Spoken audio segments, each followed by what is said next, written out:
It happened at the Circle K on College Avenue. Kylie Jones brings us an update this afternoon from Clemson. We want to send you right now to the NBC News Special Report. This is an NBC News Special Report. The second impeachment trial of Donald J. Trump. Here's Lester Holt.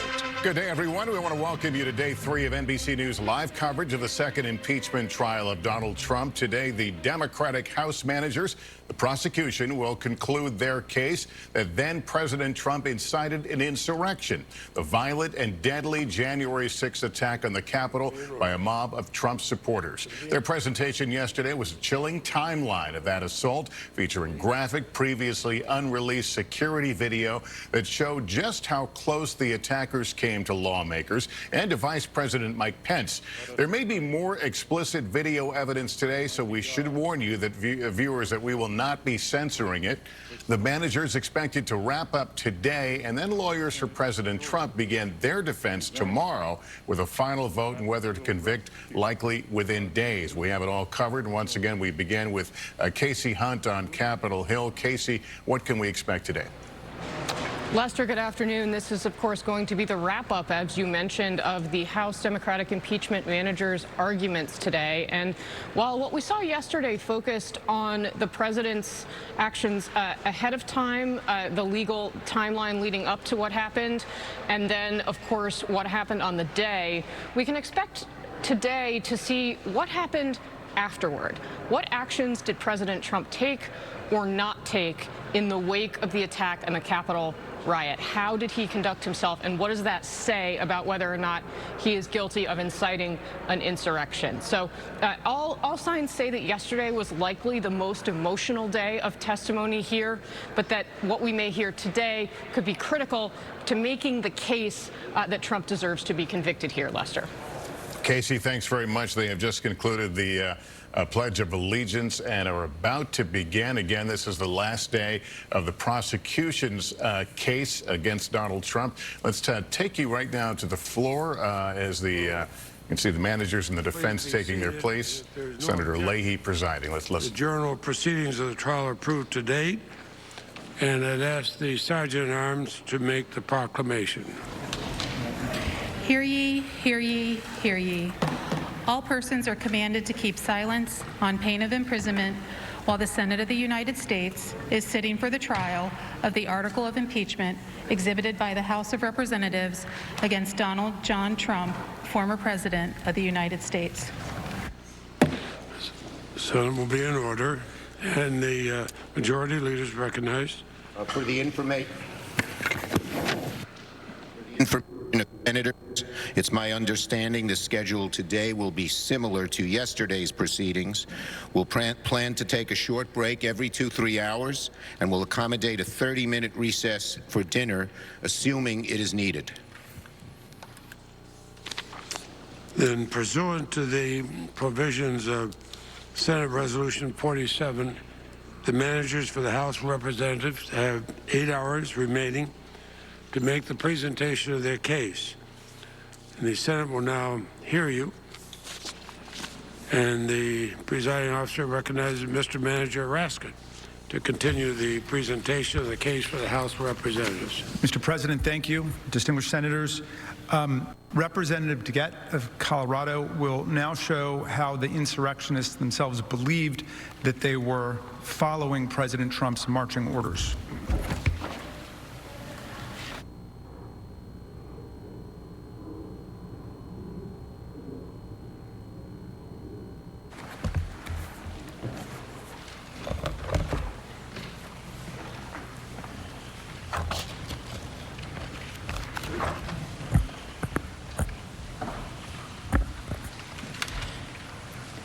My friends and colleagues, yesterday was an emotionally wrenching day.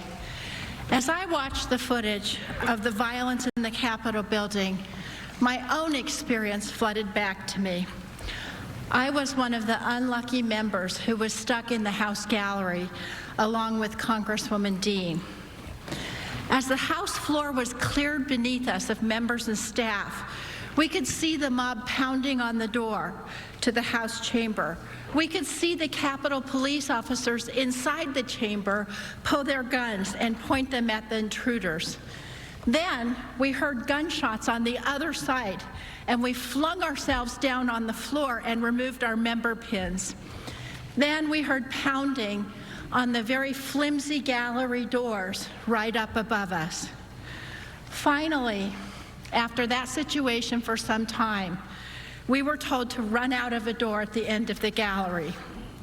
As we ran through a line of police towards a staircase, this is what I saw. The SWAT team pointing automatic weapons at marauders on the floor. Looking at these people makes you wonder, who sent them here? In the next few minutes, I want to step back from the horrors of the attack itself and look at January 6th from a totally different perspective, the perspective of the insurrectionists themselves. Their own statements before, during, and after the attack make clear the attack was done for Donald Trump, at his instructions, and to fulfill his wishes. Donald Trump had sent them there. They truly believed that the whole intrusion was at the president's orders, and we know that because they said so. Many of them actually posed for pictures, bragging about it on social media, and they tagged Mr. Trump in tweets. Folks, this was not a hidden crime. The president told them to be there, and so they actually believed they would face no punishment. The defense argued in their briefs, and they argued again here on Tuesday, that the insurrectionists were acting on their own, that they were not incited by President Trump or acting at his direction.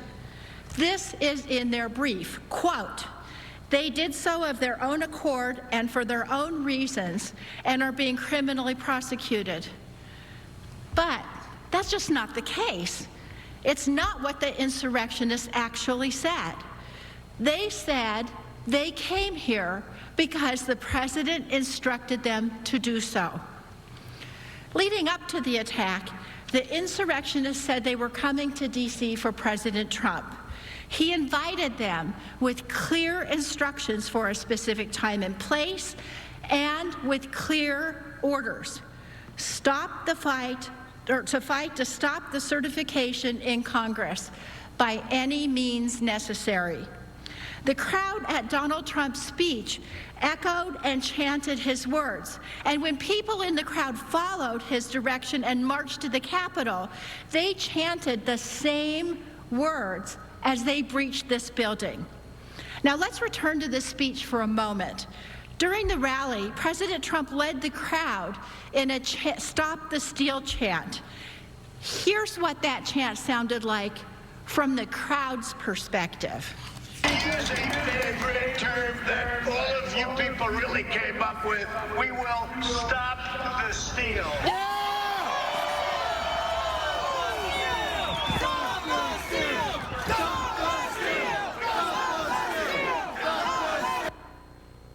Soon after, the president basked as the crowd chanted, "Fight for Trump."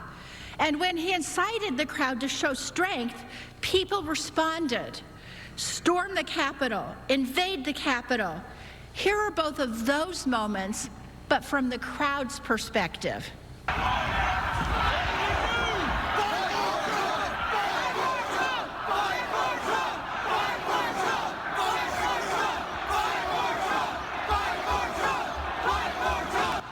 Thank you.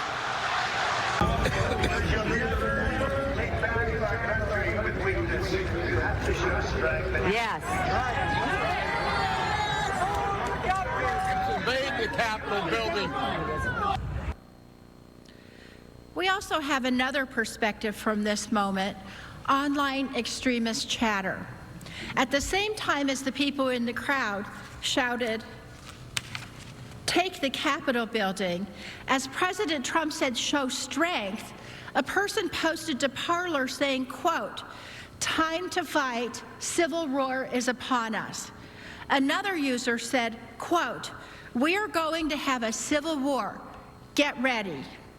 An analysis found that members of Civil War quadrupled on Parler in the hour after Donald Trump said, "Show strength."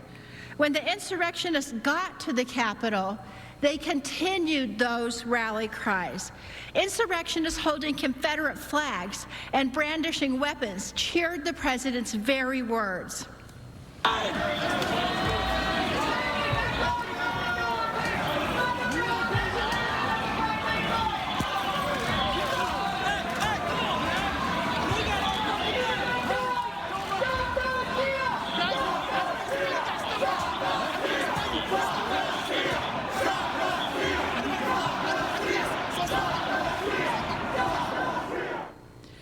You heard them chanting, "Stop the steal." And as the crowd chanted at the rally, the crowd at the Capitol made clear who they were doing this for. They also chanted, "Fight for Trump."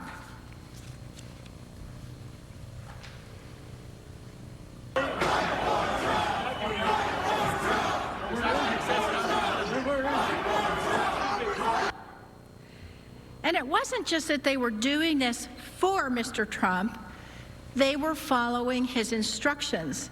They said he had invited them, and in fact, as we heard, he had invited them. As one man explained on a live stream he taped from inside the Capitol, quote, "Our president wants us here.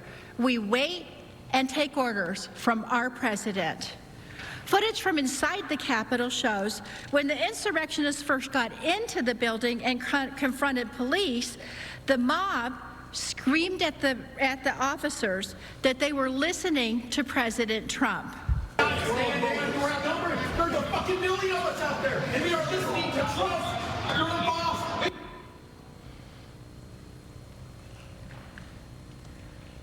The insurrectionists argued with law enforcement that they shouldn't even be fighting them because they believed that the commander-in-chief was ordering this.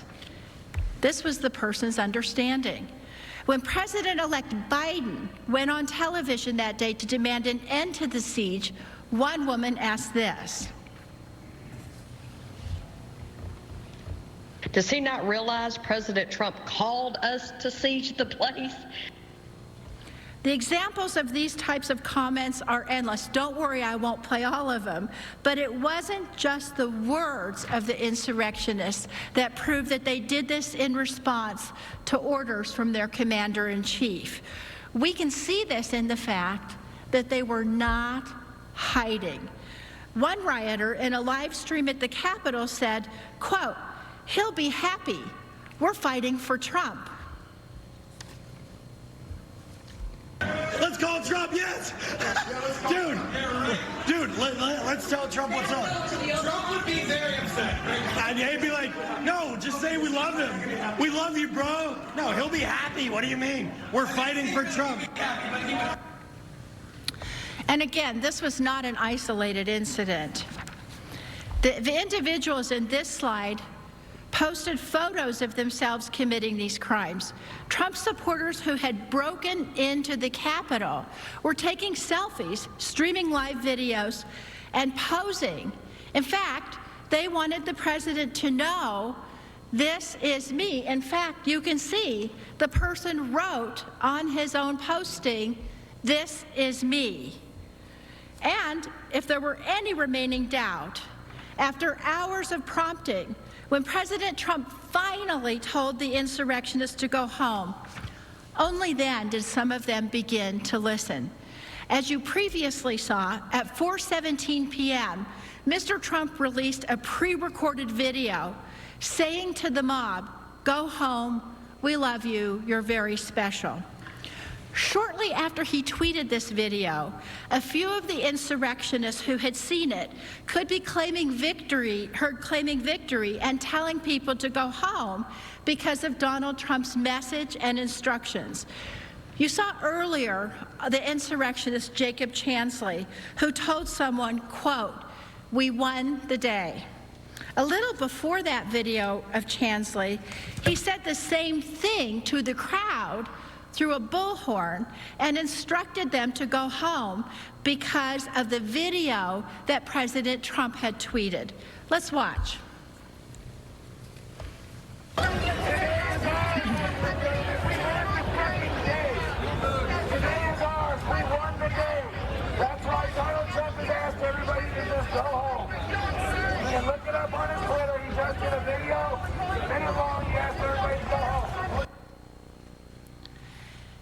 Even after the attack, the insurrectionists made clear to law enforcement that they were just following President Trump's orders. They didn't shy away from their crimes because they thought they were following orders from the commander-in-chief, and so they would not be punished. They were wrong.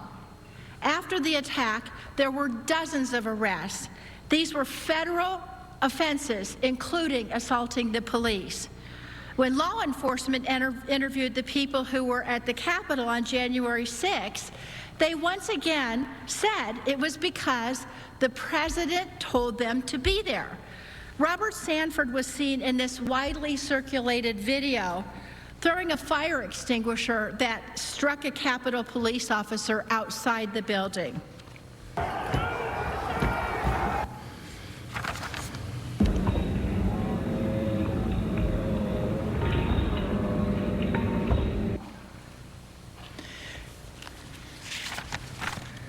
A witness told the FBI that Sanford said he had traveled to Washington, D.C. on a bus with a group of people.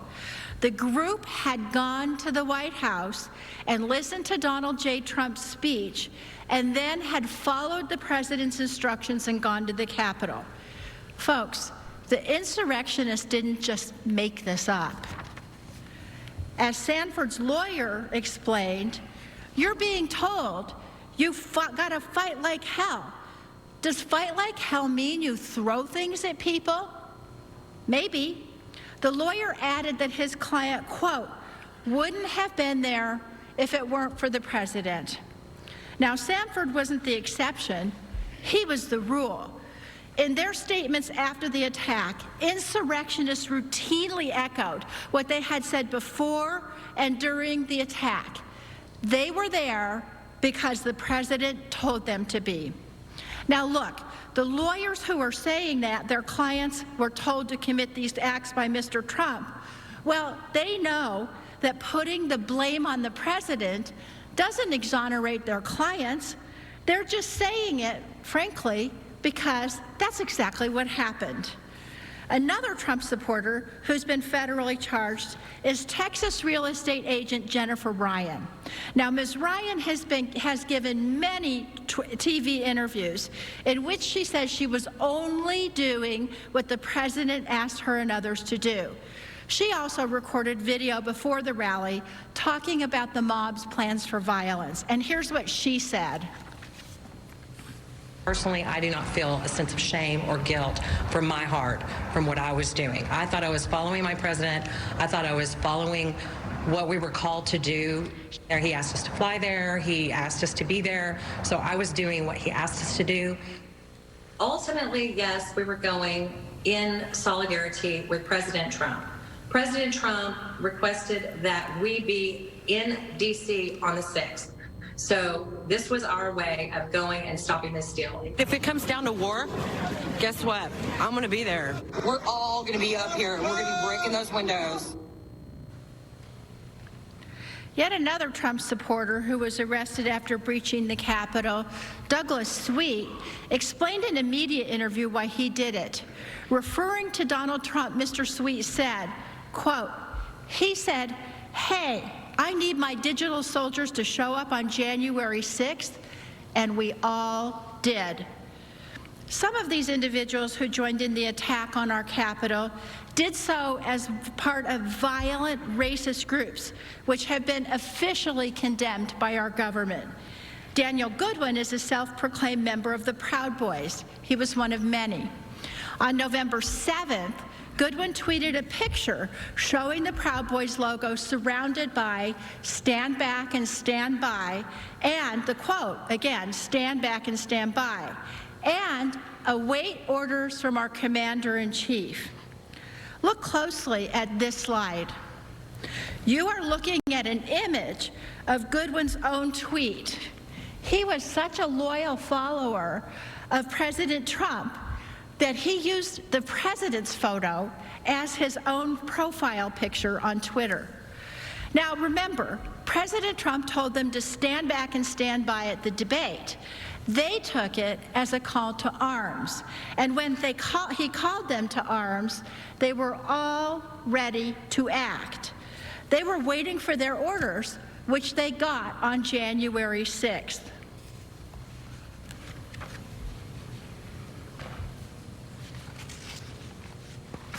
And Goodwin followed those orders. He stood ready as others broke into the windows at the Capitol and climbed inside. Here he is on another of the insurrectionists' live stream in one of the first floor hallways of the building. When it became clear that Donald Trump was not going to save these folks from prosecution, when it became clear that the commander-in-chief had given false commands that went against this country, some of his supporters even expressed regret, and they said they felt duped. Here's Jacob Chansley again, who we saw in a video claiming victory after the president told the rioters to go home. Earlier in the afternoon, as you'll recall, Chansley carried a spear as he breached the Capitol, entered the Senate through the gallery, and went right here onto the Senate floor. Chansley left a threatening note for Vice President Pence right there on the Senate dais. It read, quote, "It's only a matter of time. Justice is coming." On January 7th, Chansley spoke to the FBI, and he said that he came as part of a group effort with other patriots from Arizona at the request of the president that all patriots come to D.C. on January 6, 2021.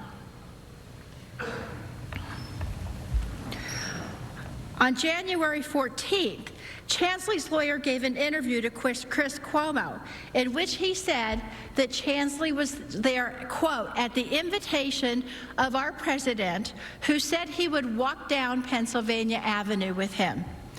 In fact, Chansley's lawyer now says that Chansley felt duped by the president and he regrets what the president brought him to do. This man who ran through our halls, who ran into this chamber, who sat right there on the dais, and who wrote a note for Vice President Pence that he was coming for him, he and those with him declared they would remove us from office if we went against Donald Trump. Now he's saying he would not have done any of that if Mr. Trump had told him not to. Chansley's not alone in his post-arrest confession that he was following the directions of Donald Trump. As more and more of these people have been charged, the confession and the regret simply cascades. More and more insurrectionists are admitting that they came at Trump's direction. When Riley June Williams, known for allegedly helping steal a laptop from Speaker Pelosi's office, appeared in court on January 21st, her lawyer said to the judge, quote, "It is regrettable that Ms. Williams took the president's bait and went inside the Capitol." Troy Smocks, who was in the Capitol riot on January 6th, posted online that day, quote, Today, President Trump told us to fight like hell. He also posted that the president, quote, said that our case was a matter of national security. Samuel Fisher was charged with disorderly conduct and illegally being in the Capitol on January 6th. That day, before the attack on this building, he wrote on his website, quote, "Trump just needs to fire the bat signal," and quote, "then the pain comes." The lawyer for Dominic Pizzola, a leader of the Proud Boys, who was the first person to break inside the Capitol, said that President Trump effectively told his client and others, quote, "People of the country, come on down. Let people know what you think." Quote, logical thinking was, he invited us down. Pizzola's lawyer went on, "These were people acting in a way they've never acted before. And it begs the question, who lit the fuse?" End quote. On January 6th, we know who lit the fuse. Donald Trump told these insurrectionists to come to the Capitol and stop the steal. And they did come to the Capitol. And they tried to stop the certification. They came because he told them to. And they did stop our proceedings, but only temporarily, because he told them to. Have you noticed throughout this presentation the uncanny similarity over and over and over again of what all these people are saying? They said what Donald Trump said, and they echoed each other. Stand back and stand by. Stop the steal. Fight like hell. Trump sent us. We are listening to Trump. The riots that day left at least 7 people dead, more than 150 people injured, members, senators, and our staffs, all traumatized to this day. Damage and pain to our Capitol, damage and pain to Americans, damage to our police force, and damage to other nations who have always seen us as a bastion of democracy. All of these people who've been arrested and charged, they're being held accountable for their actions. Their leader, the man who incited them, must be held accountable as well. But, as I said earlier, you don't have to take my word for it that the insurrectionists acted at Donald Trump's direction. They said so. They were invited here. They were invited by the President of the United States.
Congressman Jamie Raskin, the lead impeachment manager, about to make some remarks. Apparently, looks like they may be waiting for some materials, but likely in the coming presentations, we'll hear more of this theme of what those protesters, what the rioters thought, that trying to further draw and darken that connection, that line between the January 6th events at the Capitol and the words of President Trump.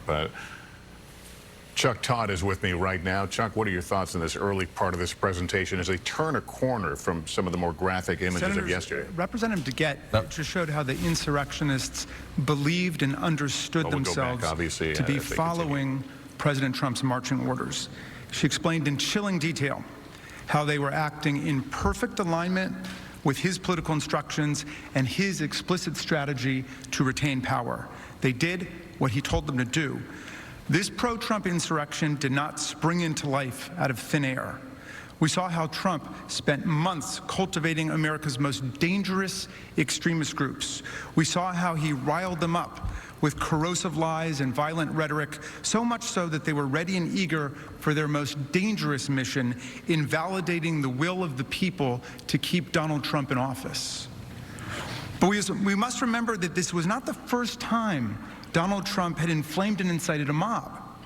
Trump knew that his incitement would result in violence, not only because of the thousands of violent messages that were posted all over the forums and the widespread news of preparations for violence among extremist groups and his communications on Twitter with the insurrectionists themselves.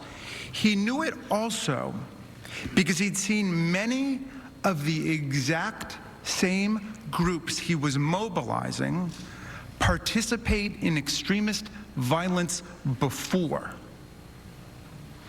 Moreover, he'd seen clearly how his own incitement to violence and praise after the violence took place galvanized, encouraged, and electrified these extremist followers. These tactics were road tested. January 6th was a culmination of the president's actions, not an aberration from them. The insurrection was the most violent and dangerous episode so far in Donald Trump's continuing pattern and practice of inciting violence. But I emphasize so far. Earlier, Congresswoman Plaskett showed several episodes of Trump's incitement that took place during the presidential election. But his encouragement of violence against other public officials who he thought had crossed him long predates the 2020 campaign. The incitement of violence is always dangerous, but it's uniquely intolerable when done by the President of the United States of America. But that became the norm. On President Trump's watch, white supremacists and extremist groups have spread like wildfire across the land. His own Department of Homeland Security called homegrown terrorism the #1 threat facing Americans today. But no matter how many people inside and outside government begged him to condemn extreme elements promoting violence and indeed civil war in America and race war in America, he just wouldn't do it. And that's because he wanted to incite and provoke their violence for his own political gain and for his own strategic objectives. Ever since he became president, Trump revealed what he thought of political violence. For his side, he praised it and he encouraged it. Right now, I'm going to play for you just a few clips from over the years when the president's words successfully incited his supporters into assaulting his opponents.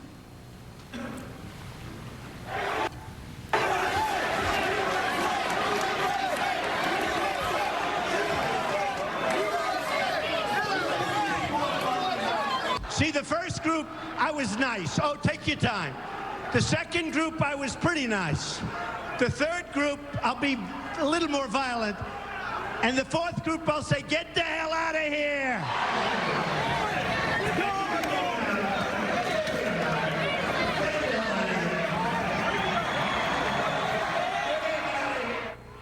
All right, yeah, get him the hell out of here, will you, please? Get him out of here. Throw him out. I got a little notice, in case you see, the security guys. We have wonderful security guys. They said, Mr. Trump, there may be somebody with tomatoes in the audience. So if you see somebody getting ready to throw a tomato, knock the crap out of them, would you? Seriously. Okay? Just knock the hell. I promise you, I will pay for the legal fees. I promise. Well, we've seen these clips and many, many more like them before, but think about the brutal power and effectiveness of his words with his followers. You heard him. He told his supporters to be a little more violent, and they responded to his command by literally dragging a protester across the floor at one of his campaign rallies. He cried, "Get him the hell out of here, throw him out." His supporters punched and kicked another protester as he was escorted from the hall. He told supporters to knock the hell out of people who opposed him and promised to pay the legal fees of the assailants. Time after time, he encouraged violence. His supporters listened, and they got the message. But it wasn't just Trump's encouragement of violence that conditioned his supporters to participate in this insurrection on January 6th. It was also his explicit sanctioning of the violence after it took place. Let's watch some of those incidents, beginning with Trump praising supporters who had assaulted a black protester.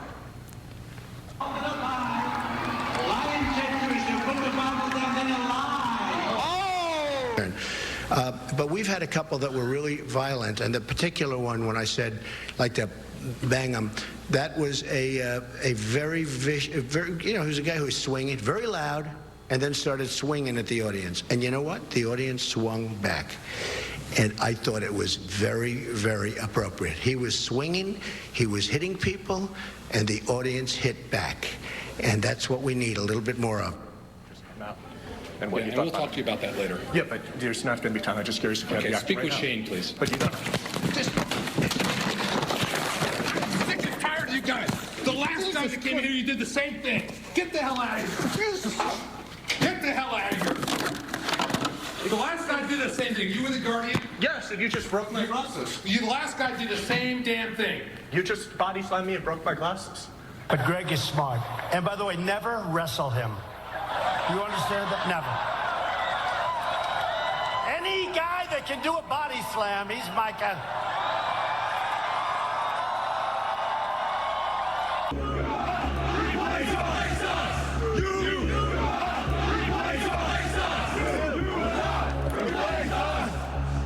Jews will not replace us! Jews will not replace us! Jews will not replace us!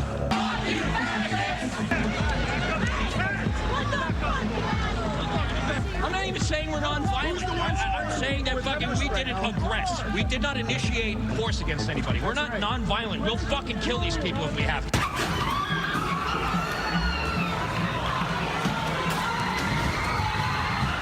Well, I do think there's blame. Yes, I think there's blame on both sides. You look at both sides. I think there's blame on both sides. And you also had people that were very fine people on both sides.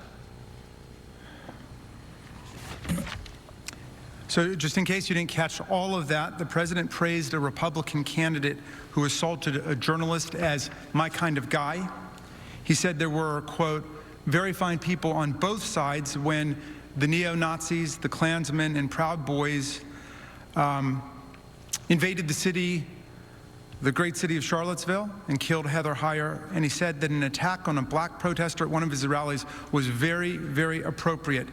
Does that sound familiar? Listen to how President Trump responded when asked about his own conduct on January the 6th.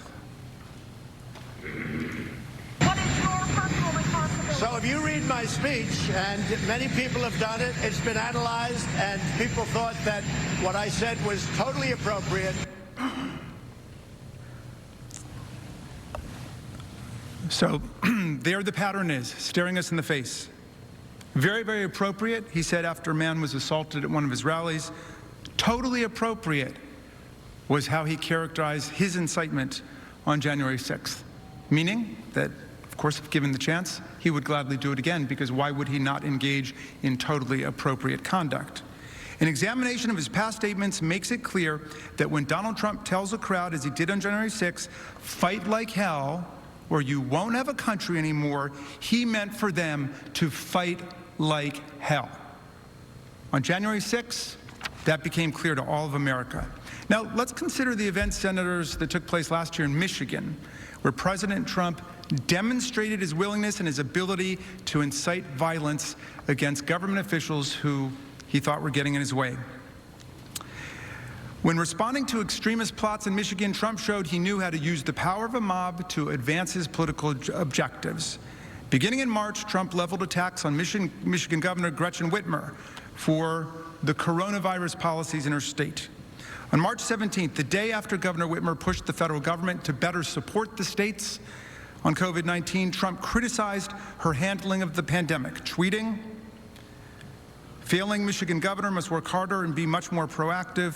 We are pushing her to get the job done. I stand with Michigan. On March 27th, he added, I love Michigan. One of the reasons we're doing such a great job for them during this horrible pandemic. Yet your governor, Gretchen Whitmer, is way in over her head. She doesn't have a clue, likes blaming everyone for her own ineptitude. Hashtag MAGA. By April, Trump's rhetorical attacks and name-calling turned to calls for mass mobilization of his supporters. This was a sign of things to come. On April 17th, 2020, he tweeted, quote, "Liberate Michigan." Not even 2 weeks later, on April 30th, his supporters marched on the Michigan State Capitol in Lansing. They stormed the building. Trump's marching orders were followed by aggressive action on the ground. We have a right. Let us in. Let us in. Let us in. No more rainbows. No more. Heil Hitler. Heil Hitler. The winner. The winner. The winner. You policemen are all cowards. You betrayed us. The police have betrayed the people. Lock her up. Lock her up. Lock her up. Lock her up. Lock her up. As the video shows, these militant protesters showed up ready to take a violent stand. They came armed and tightly packed themselves into the building with no regard, of course, for social distancing. This Trump-inspired mob may indeed look familiar to you. Confederate battle flags, MAGA hats, weapons, camo army gear, just like the insurrectionists who showed up and invaded this chamber on January 6th. The siege of the Michigan State House was effectively a state-level dress rehearsal for the siege of the U.S. Capitol that Trump incited on January 6th. It was a preview of the coming insurrection. President Trump's response to these two events was strikingly similar. Following the armed siege in Lansing, President Trump refused to condemn the attacks on the Michigan Capitol or denounce the violent lawbreakers. Instead, he did just the opposite. He upheld the righteousness of his violent followers' cause, and he put pressure on the victim of the attack to listen to his supporters. The day after the mob attack in Lansing, Trump told Governor Whitmer to negotiate with the extremists, tweeting that the governor should just, quote, give a little to the violent men who had stormed the Capitol, threatening not only the stability of the Michigan government, but her own life. As you can see, he tweeted, the governor of Michigan should give a little and put out the fire. These are very good people, but they are angry. They want their lives back again safely. See them, talk to them, make a deal.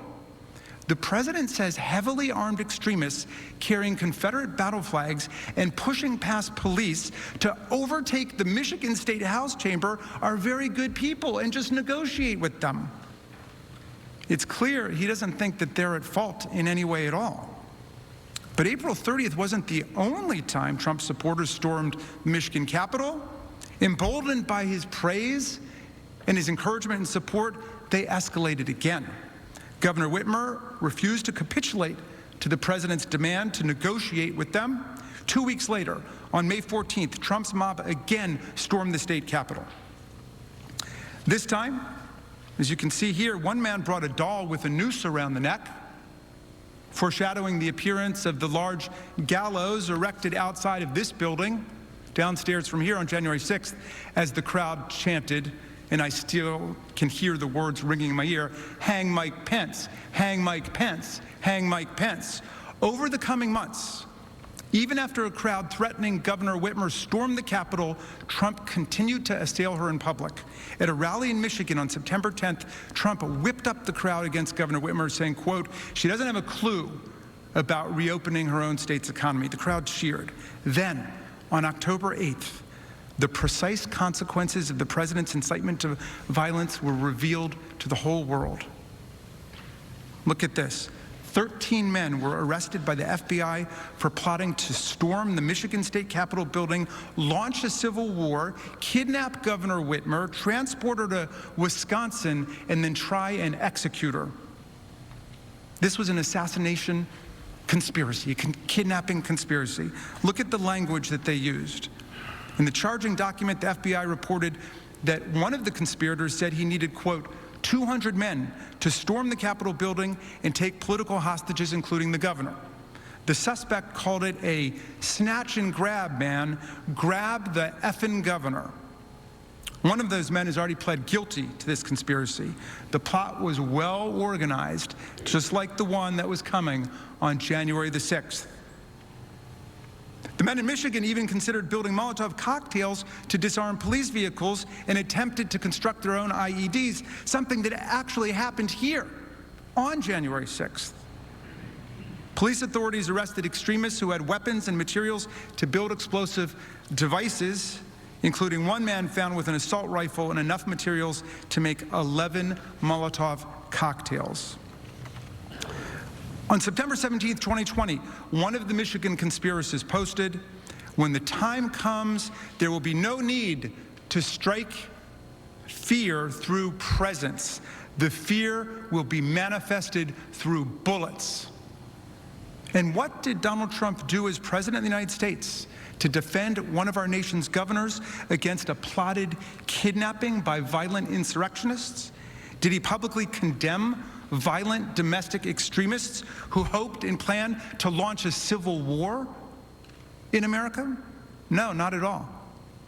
He further inflamed them by continuing to attack the governor who was the object of their hatred in this kidnapping conspiracy. The very night this conspiracy became public and that Governor Whitmer learned that there were 13 men who were planning to kidnap and likely kill her, Trump did not condemn the violence. He did not criticize the extremists. He didn't even check on Governor Whitmer's safety. He chose to vilify Governor Whitmer again, and then amazingly took credit for foiling the plot against her, demanding her gratitude. And then he quickly, of course, changed the subject to Antifa. He tweeted, "Governor Whitmer has done a terrible job." He demanded that she thank him for the law enforcement operation that had foiled the kidnapping conspiracy that had been encouraged by his rhetoric. On October 17th, a little over a week after these people were arrested for preparing to kidnap Gretchen Whitmer, Trump riled up a boisterous crowd in Muskegon with more slashing personal attacks on Whitmer, driving the crowd to chant, "Lock her up, lock her up." He had now seen that some of his followers were prepared to engage in criminal violence with orchestrated attacks, deadly weapons, and willing bodies to storm a state capitol building and to attack his perceived political enemies. And so as the crowd chanted, "Lock her up," he pivoted to his next goal. He told them they couldn't trust the governor to administer fair elections in Michigan. He used a crowd that he knew would readily engage in violence to prepare his followers for his next and, of course, his paramount political objective, claiming the election was stolen and inciting insurrectionary action. And he did it again on October 27th during a pre-election rally speech in Lansing, Michigan, where the Capitol had been stormed. Trump openly joked with the crowd about critics saying his words had provoked the violent plot against Governor Whitmer. Check it out, it's telling. We gotta get her going. I don't think she likes me too much.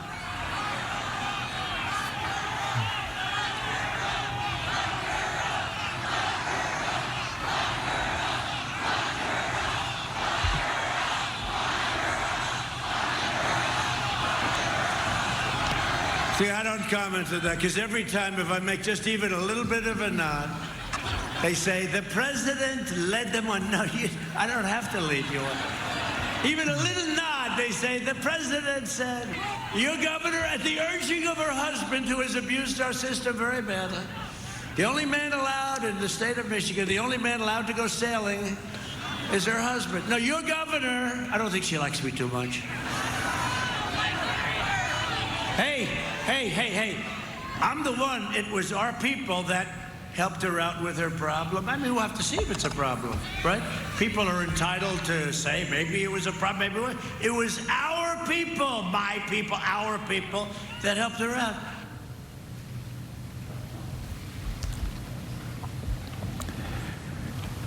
So President Trump offered them a little winking inside joke about his constant incitement of the mob and how much can actually be communicated by him with just a little nod. Just a little nod. He presided over another pounding, rhythmic rendition of his trademark chant, "Lock her up, lock her up." Then, referring to the FBI's foiling of the kidnapping conspiracy, which was deadly serious, he said that he helped her out with the problem. Maybe it was a problem, maybe it wasn't. We'll have to see. Maybe it was a problem, maybe it wasn't. The President of the United States of America. He could not bring himself to publicly oppose a kidnapping and potential assassination conspiracy plot against a sitting governor of one of our 50 states. Trump knew exactly what he was doing in inciting the January 6th mob. Exactly. He had just seen how easily his words and actions inspired violence in Michigan. He sent a clear message to his supporters. He encouraged planning and conspiracies to take over Capitol buildings and threaten public officials who refused to bow down to his political will. Is there any chance Donald Trump was surprised by the results of his own incitement? Let's do what Tom Paine told us to do. Use our common sense. The sense we have in common as citizens. If we don't draw the line here, what's next? What makes you think the nightmare with Donald Trump and his lawmaking and violent mobs is over? If we let him get away with it, and then it comes to your state capitol, or it comes back here again, what are we going to say? These prior acts of incitement cast a harsh light on Trump's obvious intent. Obvious intent. His unavoidable knowledge of the consequences of his incitement. The unavoidable knowledge of the consequences of his incitement and the clear foreseeability of the violent harm that he unleashed on our people and our republic. January 6th was not some unexpected radical break from his normal law-abiding and peaceful disposition. This was his state of mind. This was his essential MO. He knew that, egged on by his tweets, his lies, and his promise of a wild time in Washington to guarantee his grip on power, his most extreme followers would show up bright and early, ready to attack, ready to engage in violence, ready to fight like hell for their hero. Just like they'd answered his call in Michigan. President Trump has said over and over his supporters are loyal. In his own words, his supporters are the most loyal that we've seen in our country's history. And he knew that his most hardcore supporters were willing to direct violence at elected officials, indeed to attack and lay siege to a Capitol building. And he knew they would be ready to heed his call on January 6th to stop the steal by using violence to block the peaceful transfer of power in the United States. He knew they were coming. He brought them here, and he welcomed them with open arms. We hear you and love you from the Oval Office. My dear colleagues, is there any political leader in this room who believes that if he is ever allowed by the Senate to get back into the Oval Office, Donald Trump would stop inciting violence to get his way? Would you bet the lives of more police officers on that? Would you bet the safety of your family on that? Would you bet the future of your democracy on that? President Trump declared his conduct totally appropriate. So, if he gets back into office and it happens again, we'll have no one to blame but ourselves.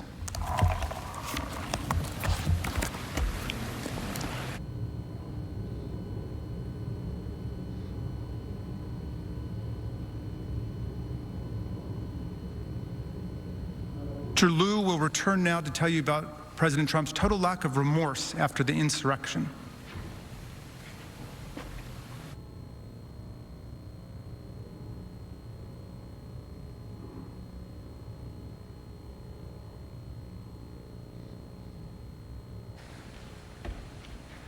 Good afternoon. My colleagues walked you through President Trump's actions leading up to January 6th and then the horrific events on January 6th.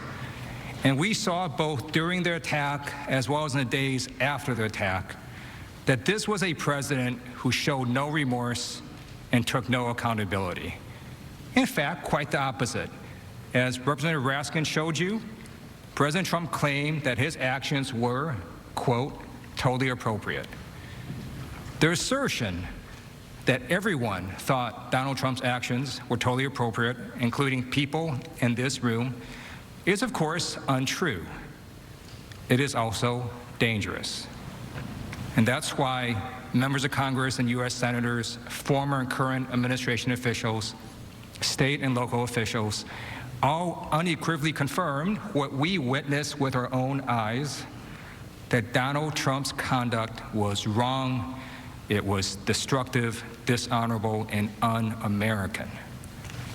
President Trump's lack of remorse and refusal to take accountability during the attack shows his state of mind. It shows that he intended the events of January 6th to happen, and when it did, he delighted in it. President Trump's lack of remorse and refusal to take accountability after the attack poses its own unique and continuing danger. It sends the message that it is acceptable to incite a violent insurrection to overthrow the will of the people, and that a president of the United States can do that and get away with it. That is why we have to hold President Trump accountable, to send the message that it is never patriotic to incite a violent attack against our nation's capital, and that future presidents will know that they cannot follow in Donald Trump's footsteps and get away with it. So let's start with the day of the attack. On Insurrection Day, January 6th, President Trump did not once condemn the attack, not even once. Even when he finally asked the violent extremists to go home, which was 3 hours after attack began, he sends this video, and he ends it with, "You're very special. We love you." That was his message to people who perpetrated this violent, gruesome attack. We love you. And then 2 hours later, he tweets, "Remember this day forever." This is not a man who showed remorse. But it's worse than that. After that tweet, it took him another full day to even condemn the attack itself. The very next day, President Trump was eerily silent. And then at 7:01 p.m., he releases a pre-recorded video. And there, President Trump, for the first time, nearly 30 hours after the attack began, acknowledges and condemns the violence and mayhem that occurred. He said the demonstrators defiled the seed of American democracy. He said that these demonstrators didn't represent this country, and if they broke the law, they would pay. But even in that video, he says more lies. He says in that very same video that he immediately deployed the National Guard. That again is not true. The National Guard was not deployed until over 2 hours after the attack began at around 3 p.m. Because of this late deployment, the National Guard did not arrive until after 5 p.m. And when the Guard was deployed, the Pentagon had released a statement that showed the list of people, and you saw that list, of folks that were consulted before deploying the National Guard. Several people were on that list, including the Vice President. President Trump was not on that list. And you know, as a veteran, I find it deeply dishonorable that our Commander-in-Chief did not protect us. And then later, he tries to take credit for something he failed to do. Shameful. Also in that video, you should note what it did not say. Absent from that entire video was any actual acceptance of responsibility for his actions. Absent from that video was a call to his most fervent supporters to never do this again. And here was his final message in that so-called condemnation of attack video. Here's what he actually said. And to all of my wonderful supporters, I know you are disappointed, but I also want you to know that our incredible journey is only just beginning. President Trump not only failed to show remorse or take accountability, he made clear he is just beginning. For days, he did not address the nation after this attack. We needed our Commander-in-Chief to lead, to unite a grieving country, to comfort us. But what did President Trump do? Nothing. Silence. We're all aware that a violent mob murdered a police officer. It took President Trump 3 days before he lowered the flag of the United States of America. 3 days.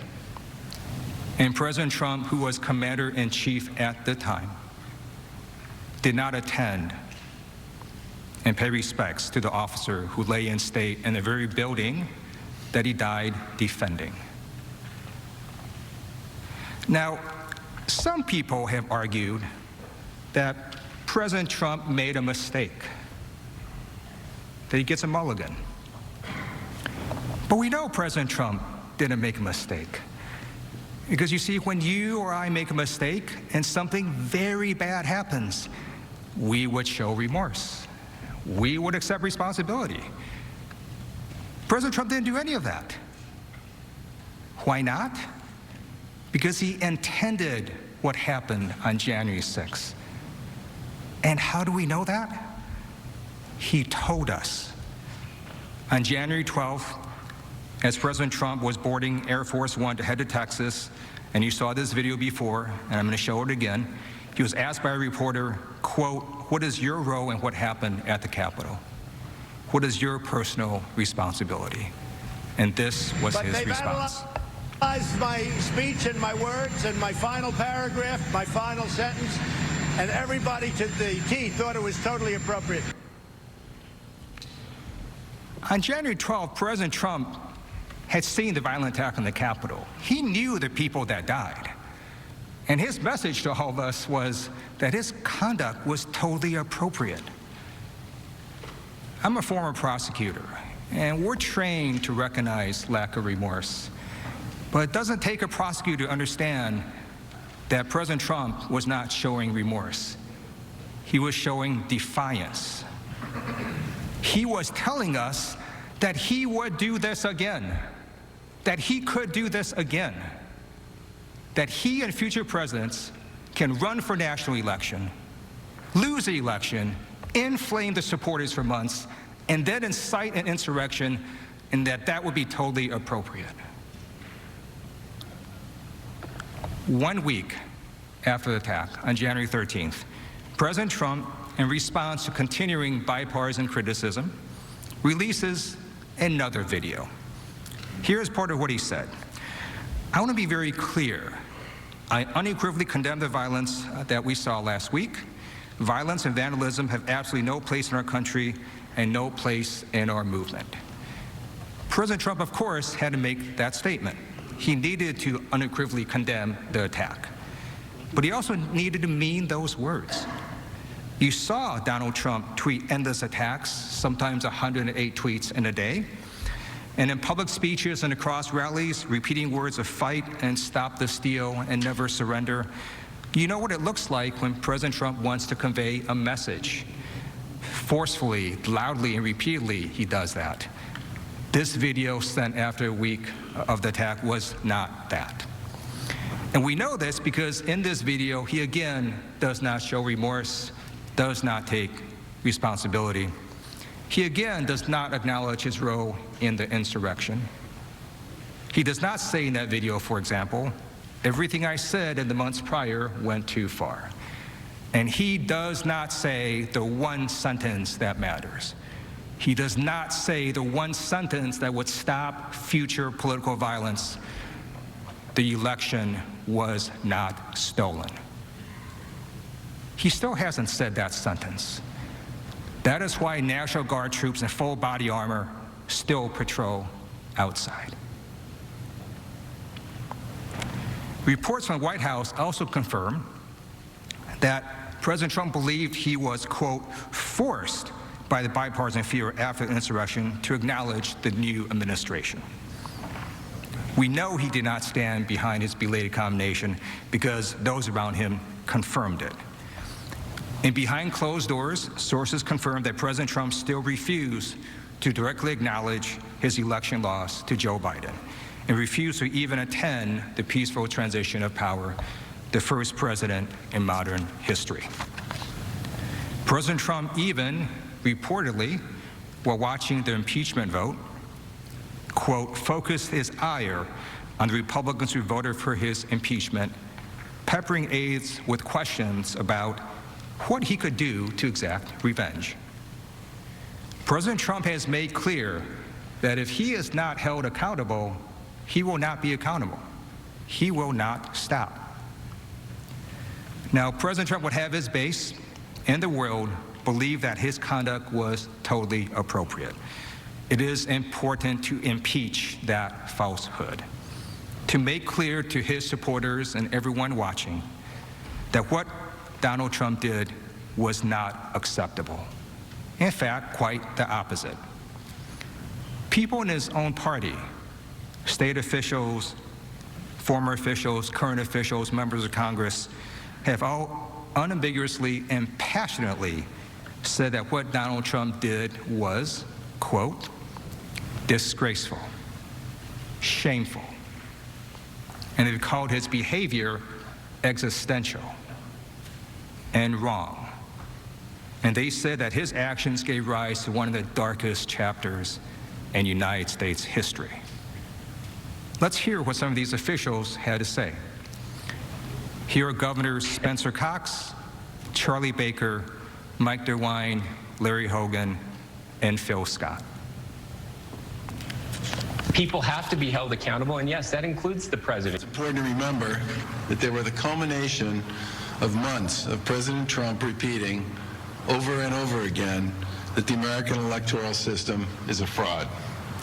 After he stoked the flames of outrage for weeks leading up to the events of yesterday, he refused to adequately prepare the U.S. Capitol for the possibility of violence and left it nearly defenseless.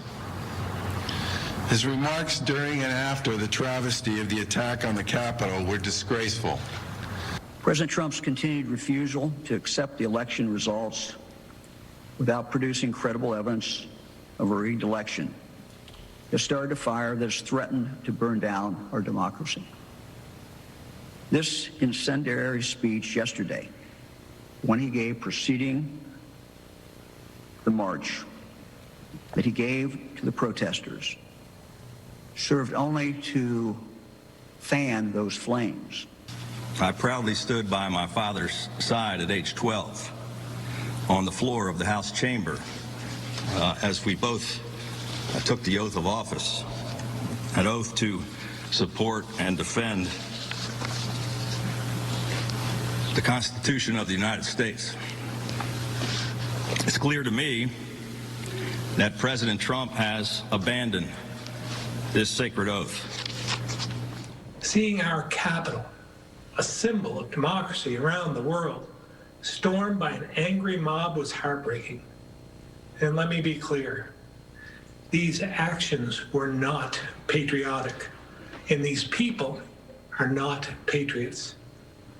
The fact that these flames of hate and insurrection were lit by the President of the United States will be remembered as one of the darkest chapters in our nation's history. One of the darkest chapters in our nation's history. Former members of the Trump administration, long-standing Republicans, also made clear that President Trump incited this insurrection and it went against our democracy. The President's former Secretary of Defense, James Mattis, declared that today's violent assault on our Capitol, an effort to subjugate American democracy by mob rule, was fomented by Mr. Trump. Former White House Chief of Staff John Kelly also spoke on this as well, and I'd like to play an audio clip of what he said. What happened on Capitol Hill yesterday is a direct result of his poisoning the minds of people with the lies and the frauds. If you couldn't hear that, what John Kelly said about President Trump was that what happened on Capitol Hill was a direct result of him poisoning the minds of people with the lies and their fraud. Former Speaker of the House, John Boehner, declared that, quote, the invasion of our Capitol by a mob, incited by lies from some entrusted with power, is a disgrace to all who sacrificed to build our republic. This was echoed by former Trump official after former Trump official. Here is what former National Security Advisors John Bolton and H.R. McMaster, former White House Communications Director Alyssa Farah, and former Chief of Staff Mick Mulvaney said. Let me just ask you, do you think President Trump has blood on his hands? I think he does. Look, I agree with Bill Barr. I think he did incite this mob with the clear intention of having them disrupt the Electoral College certification and delay it to give him more time. I don't think there's any question about it. You know, there are many reasons for this assault on the Capitol, but foremost among them was the president's exhortations, was the president's sustained disinformation. We've seen a president stoking fears amidst these crises. And first and foremost, I want to say that what happened at the Capitol was unacceptable, un-American, undemocratic. I think everybody recognizes that what happened on Wednesday is different. You could go down the long litany of things that people complained about with Donald Trump, and I could probably defend almost all of them. Many of them were policy differences. Many of them were stylistic differences. But Wednesday was different. Wednesday was existential. Wednesday is one of those things that struck to the very heart of what it means to be an American, and it was wrong. Mick Mulvaney, President Trump's former chief of staff, is clearly saying what we all felt, that January 6th was different. It was existential. It was wrong. It was un-American. And this sentiment was echoed not just from people outside the administration, but from people inside the Trump administration. Perhaps most telling was the flood of resignations from people inside President Trump's administration with firsthand access to President Trump. His own officials felt so betrayed by his conduct that numerous officials resigned in protest days before the end of President Trump's term. 16 officials resigned in protest. 16.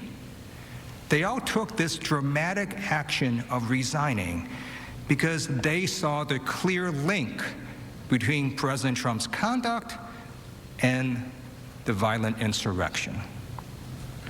Here is some of what they said. Secretary DeVos, who was in the administration the entire term, told President Trump in her resignation letter that, quote, "There's no mistaking the impact your rhetoric had on the situation, and it is an inflection point for me." Secretary Chow, who was in the administration their entire term, explained, "Yesterday, our country experienced a traumatic and entirely avoidable event as supporters of the president stormed the Capitol building following a rally he addressed. As I'm sure is the case with many of you, it has deeply troubled me in a way I simply cannot set aside." Deputy Costello told his associates the attack was his, quote, breaking point, and he hoped, quote, a wake-up call. These rebukes and resignations from President Trump's own administration make clear that President Trump's conduct was anything but totally appropriate. They also remind us that this can and must be a wake-up call. As Representative Fred Upton so eloquently put it, President Trump expressed no regrets for last week's violent insurrection at the U.S. Capitol.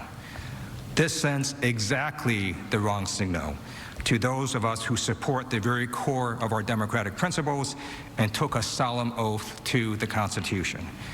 It is time to say, enough is enough. Now, no one is saying here that President Trump cannot contest the election. Of course he can. But what President Trump did, as his former chief of staff explained, was different.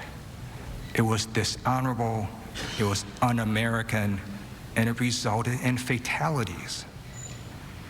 President Trump spent months inflaming his supporters, spread lies and incite a violent attack on the Capitol, on our law enforcement, and on all of us. And then he lied again to his base to tell them that this was all okay, that this was all acceptable. And that is why President Trump is so dangerous. Because he would have all of us, all Americans, believe that any president who comes after him can do exactly the same thing. That's why lack of remorse is an important factor in impeachment.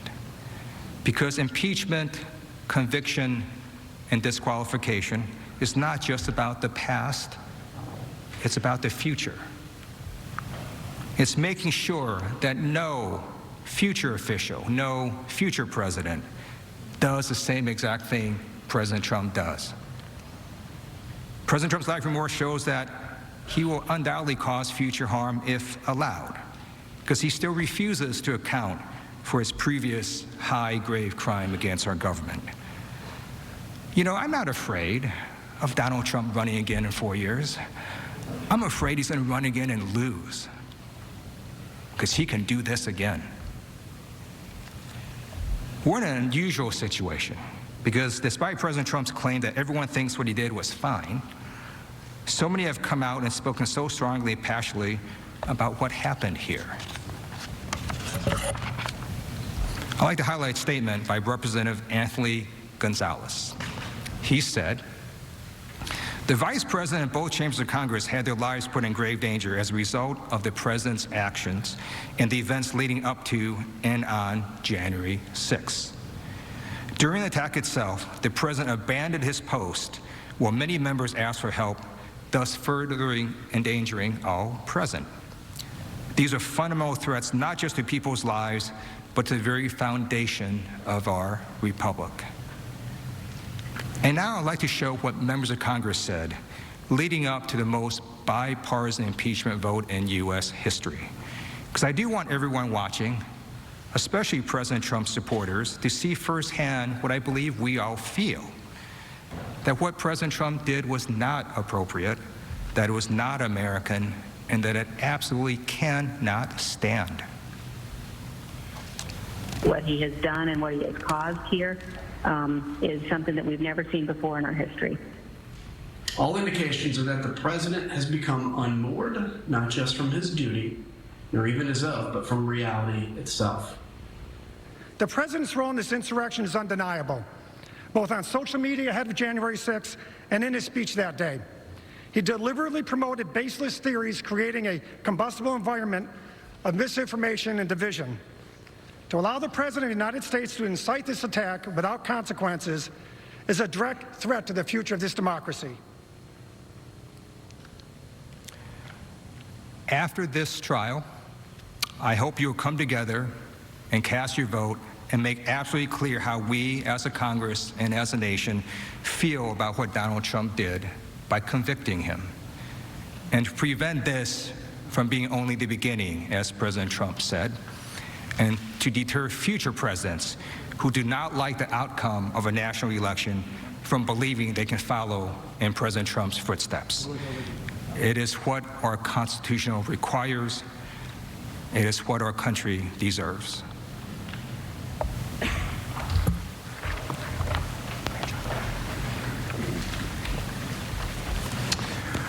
Representative DeGette will now return to show how extremists were emboldened by the insurrection and plan to attack the inauguration.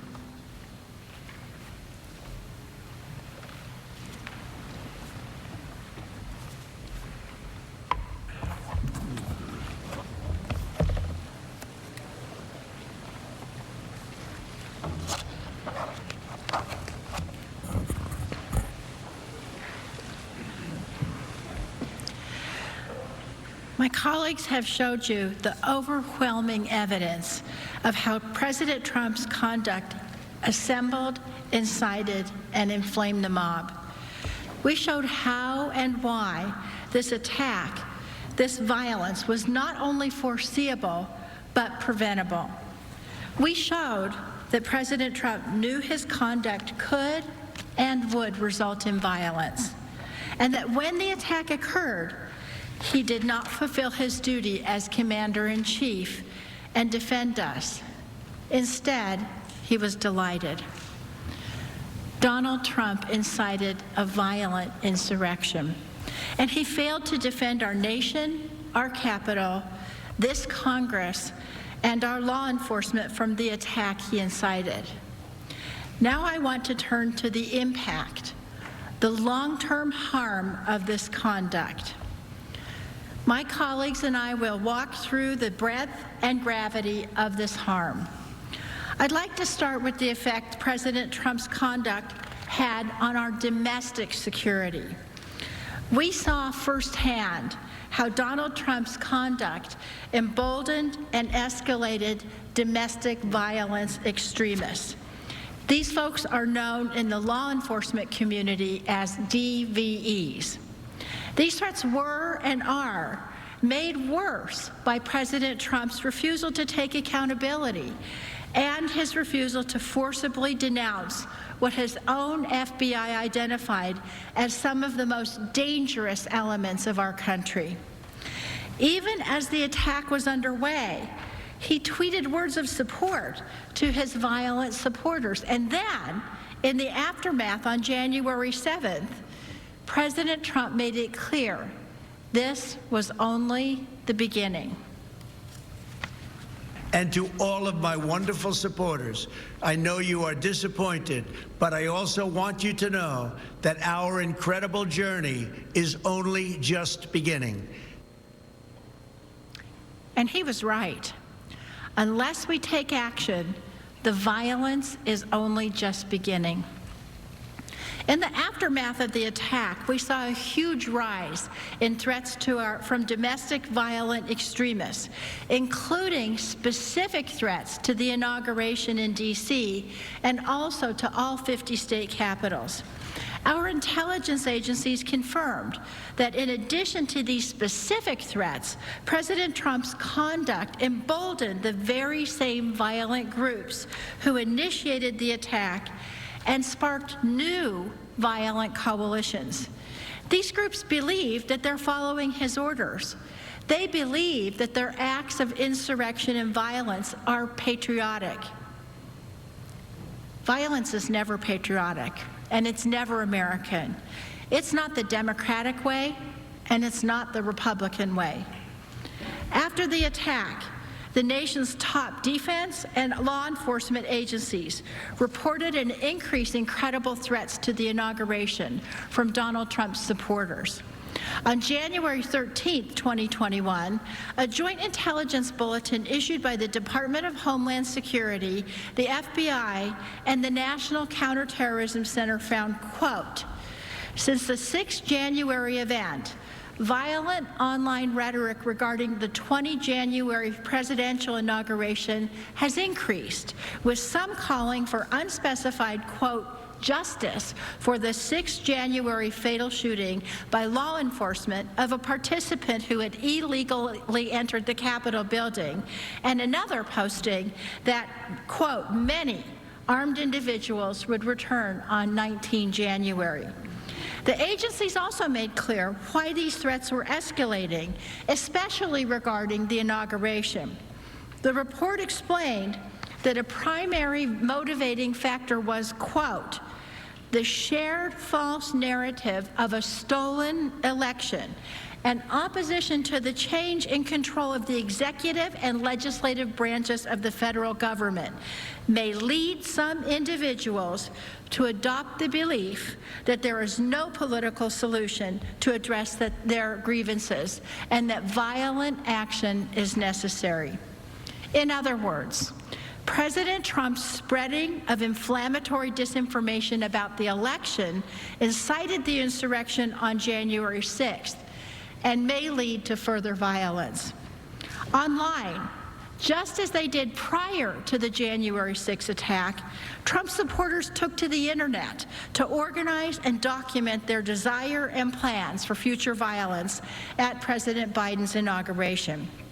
And indeed, in the days shortly after the attack, several posters on extremist social media websites made further plans for violence. They posted, quote, "Many of us will return on January 19, 2021, carrying our weapons in support of our nation's resolve, to which the world will never forget. We will come in numbers no standing army or police agency can match. Quote, we took the building once and we can take it again." Other users, eager to participate in additional attacks, confirmed that they were waiting on President Trump's instructions about what to do next. Referring to a future planned attack, a user on the online platform known as Gab posted, quote, "I'd like to come do this, but want to know, does our president want us there? Awaiting instructions." In fact, in the days leading up to the inauguration, multiple individuals, many potentially in an attempt to carry out the plots that I just previewed, were arrested in Washington, D.C., including on serious weapons charges. One of those men was Couy Griffin, the founder of Cowboys for Trump, who took part in the Capitol attack and was also arrested on January 17th. Here's what he said about his plans for violence. You know, you want to say that that was a mob? You want to say that was a violence? No, sir. No, ma'am. No, we could have a Second Amendment rally on those same steps that we had that rally yesterday. You know, and if we do, then it's going to be a sad day because there's going to be blood running out of that building. But at the end of the day, you mark my word, we will plant our flag on the desk of Nancy Pelosi and Chuck Schumer. Blood running out of the building, this building, the Capitol, where all of us are right now. Now, the name Couy Griffin may sound familiar because he previously faced controversy for a May 2020 video where he said, quote, "The only good Democrat is a dead Democrat." Hear it from him yourself. Where I've come to the conclusion that the only good Democrat is a dead Democrat. Now, when he said this, President Trump actually retweeted Griffin and thanked him for that sentiment. When Donald Trump retweeted this, he was no stranger to Griffin. In fact, in March 2019, over a year earlier, Griffin and Trump had spoken on the phone for nearly 30 minutes. President Trump's conduct, without a doubt, made it clear that he supported Griffin. In fact, Griffin even said so himself. As Griffin later said about President Trump retweeting his inflammatory comment about the dead Democrats, quote, "It really means a lot to me because I know the President of the United States has my back." Remember, this is a man who was here on January 6th, who was arrested after threatening to come back here to make blood come running out of this building. Threats like Griffin's have triggered a deployment of forces, the likes of which we have never seen.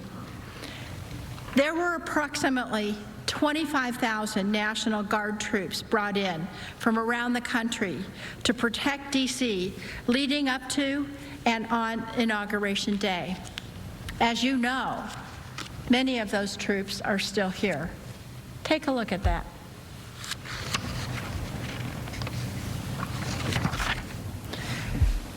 These were scenes that played out all over the country.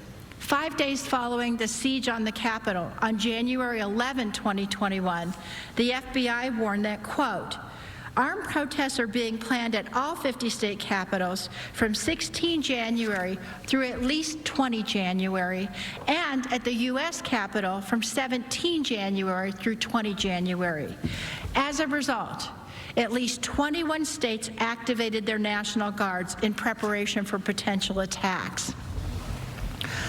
President Trump's incitement has reverberated around the country, prompting massive law enforcement mobilization in several state capitals, including Washington, Illinois, Michigan, and Georgia.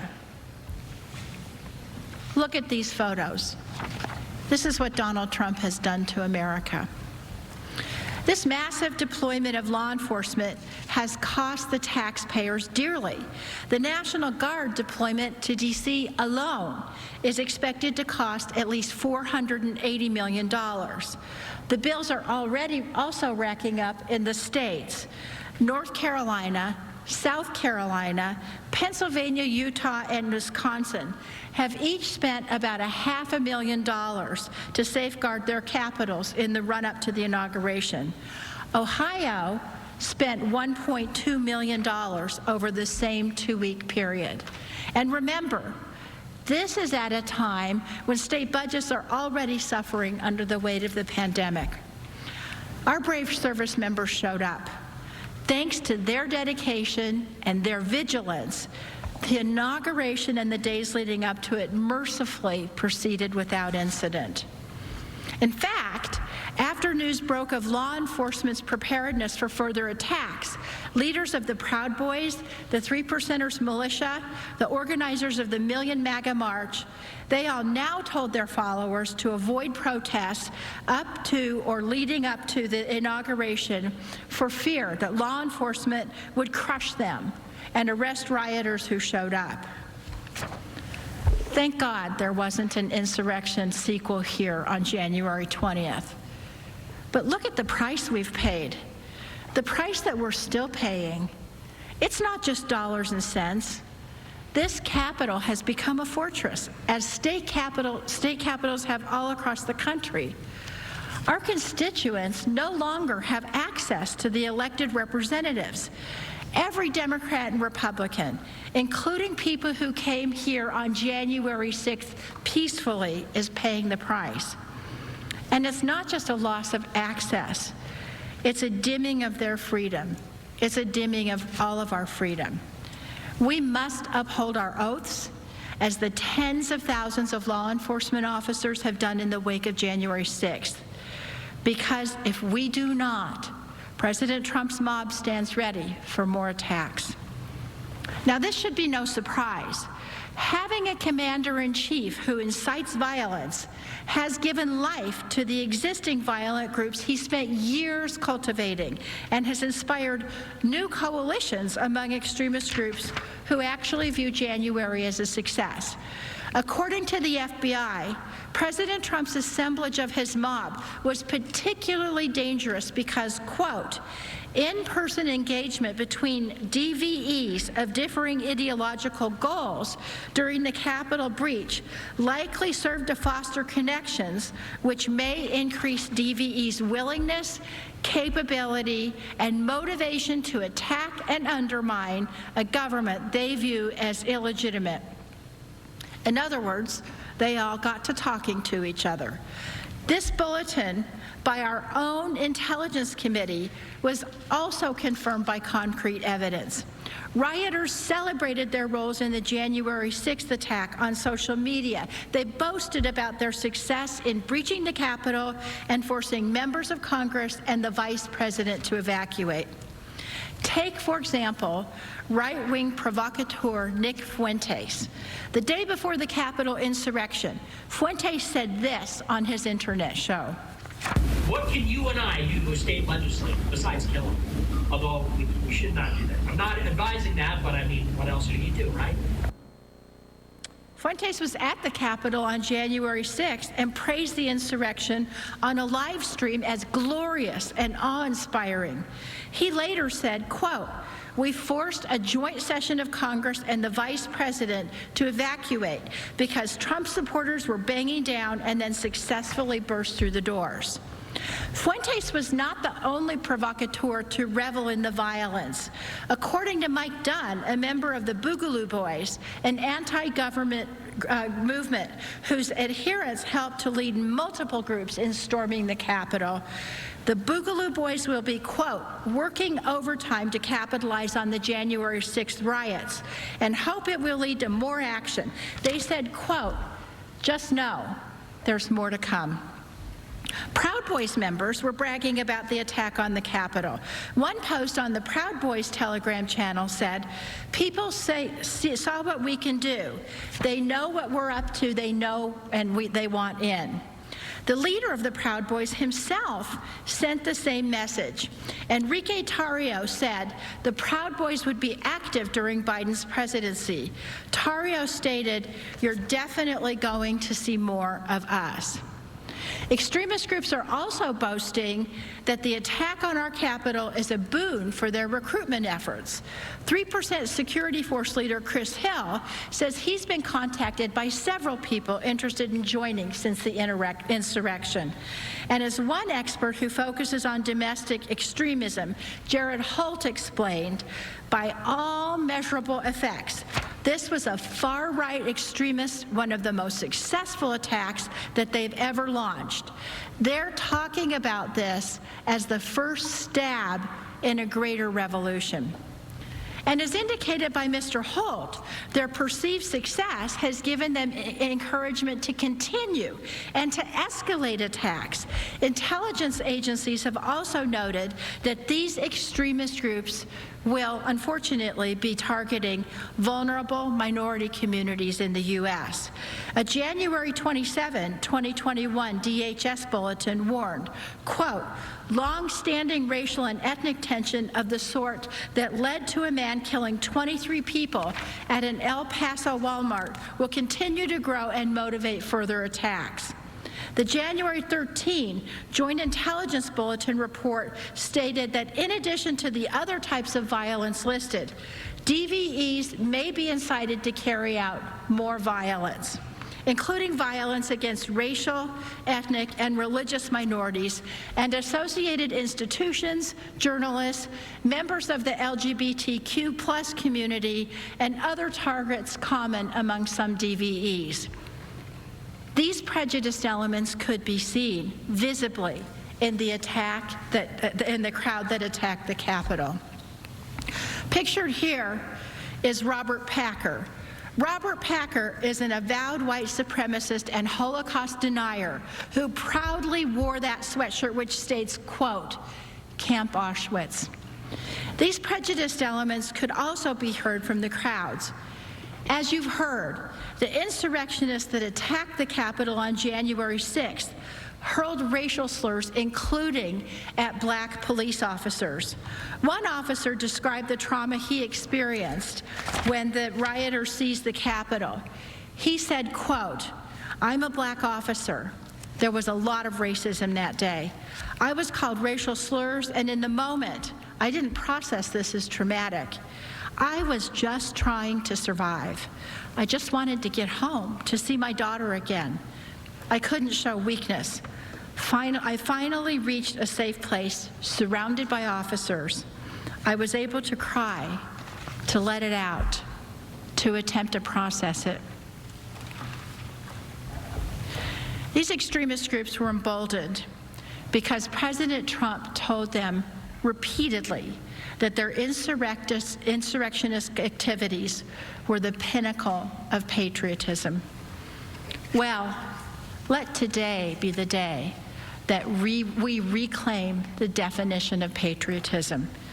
Impeachment is not to punish, but to prevent. We are not here to punish Donald Trump. We are here to prevent the seeds of hatred that he planted from bearing any more fruit. As my colleagues showed, this was not the first time that President Trump inspired violence, but it must be the last time that he's given a platform to do so. This must be our wake-up call. We must condemn it because the threat is not over. President Trump refused to condemn this type of violence. Instead, over and over again, he's encouraged it. Our response must be different this time. We simply cannot sweep this under the rug. We must take a united stand, all of us, that this is not American. Think back to August 2017, when a young woman was murdered during a white supremacist rally in Charlottesville, West Virginia. Her name was Heather Heyer. Her mother's name is Susan Bro. Ms. Bro has been a steadfast advocate for her daughter's memory. In a 2018 interview, she expressed concern that people had rushed too quickly to reconciliation without accountability.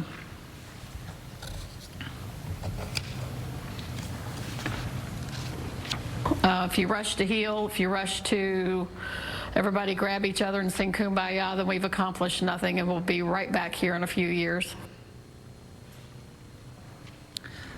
We will be right back here in a few years. Those were her words in 2018, 3 years ago. Her daughter's murderer, he was held to account. But our nation did not impose any meaningful accountability on a president who at the time said that there were very fine people on both sides. And now where are we 3 years later? I'd argue we're not just back where we were. I would argue things are worse. In 2017, it was unfathomable to most of us to think that Charlottesville could happen. Just as it was unfathomable to most of us that the Capitol could have been breached on January 6th. Frankly, what unfathomable horrors await us if we do not stand up now and say, no, this is not America. And we will not just express condolences and denunciations. We won't just close the book and try to move on. We will act to make sure this never happens again.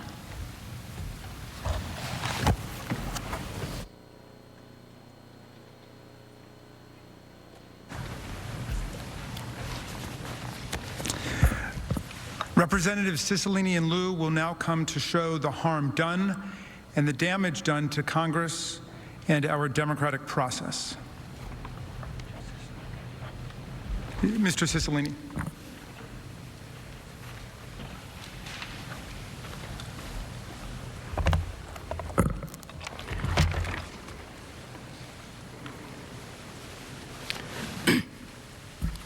Mr. President, distinguished senators, you just heard from my colleague, Manager DeGette, how the conduct of Donald Trump dramatically increased the threats to our security and emboldened violent domestic extremists.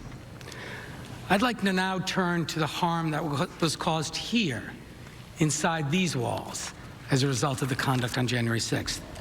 The harm to us, to Congress, to those who serve our country, and to the constitutional processes as the Trump mob tried to stop the election certification process. The attack on January 6th was one of the bloodiest intrusions in the Capitol since the British invaded in the War of 1812 and burned it to the ground. And you've heard in painstaking detail that the president's mob posed an immediate and serious threat to the continuity and constitutional succession of the United States government.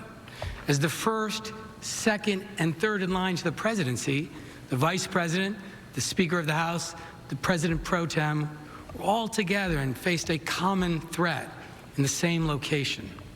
And we've seen the first and the second were purposely targeted by these attackers. These weren't idle threats. The mob, as you have heard, chanted, "Hang Mike Pence."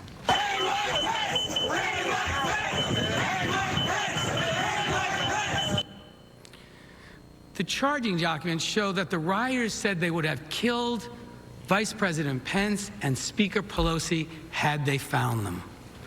Dawn Bancroft and Diane Santos Smith, two of the rioters charged in the attack, were caught on tape discussing the brutal violence that they hoped to inflict on Speaker Pelosi had she not been rushed out to safety. They said, quote, "We broke into the Capitol. We got inside.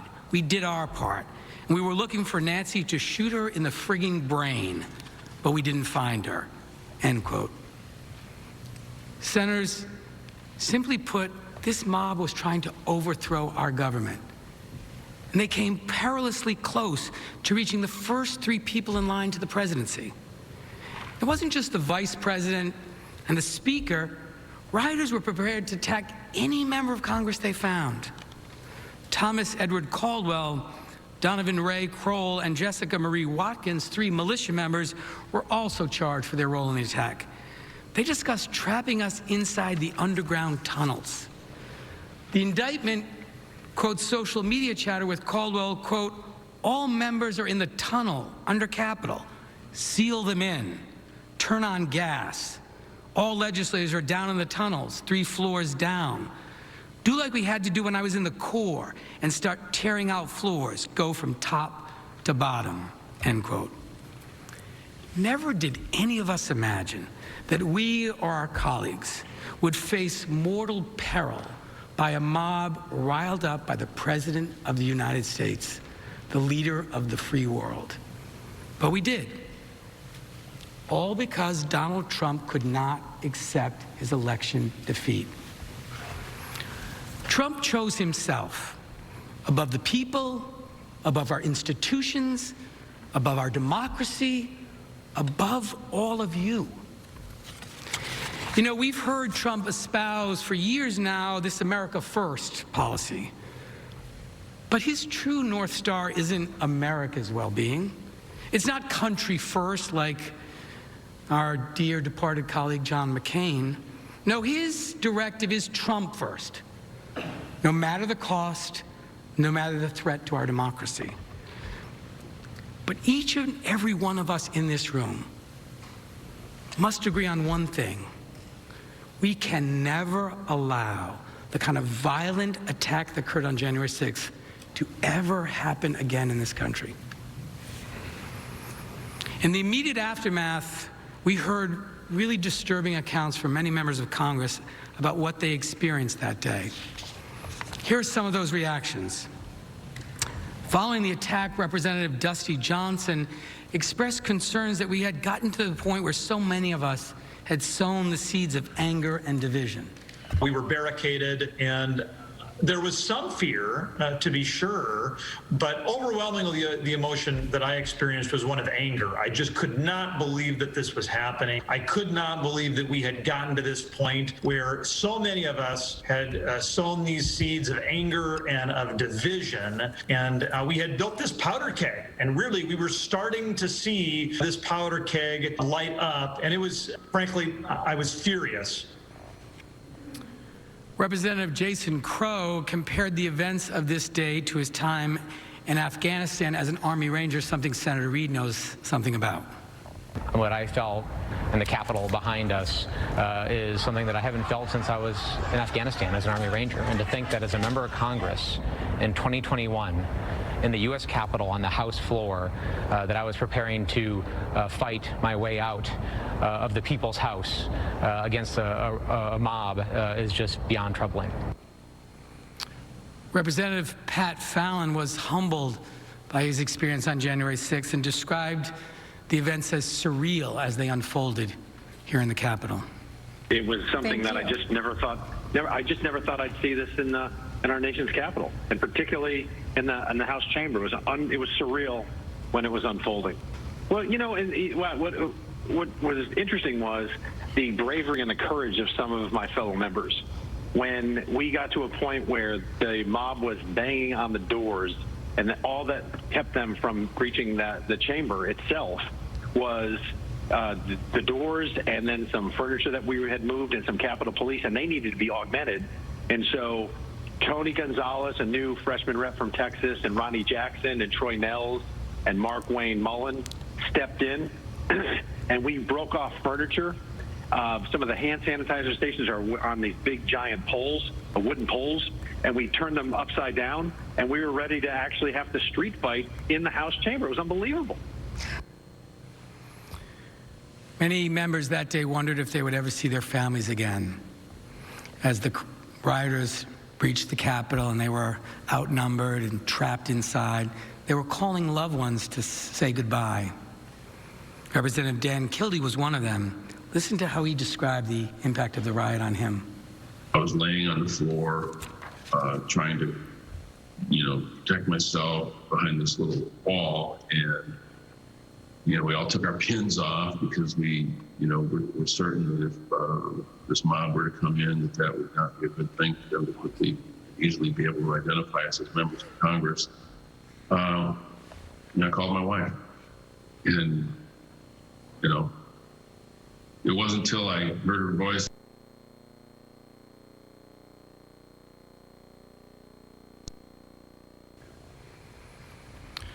While most coverage is focused on the extreme danger posed to members and the Capitol Police who were targets of this attack, there were lots of other people in the Capitol working on January 6th as well. From personal aides to floor employees, cleaning staff, food service workers. We can't forget all the people that were in harm's way that day. These employees experienced trauma, some cowered, hiding in places just feet away from where this rabid crowd had assembled. Many were just kids, 20-somethings, who came here to work because they believed in their country and they believed in working to make it better. Others were dedicated food and service workers, all who work incredibly hard to make sure that we can come here and do our jobs. These workers are the lifeblood of the legislative branch.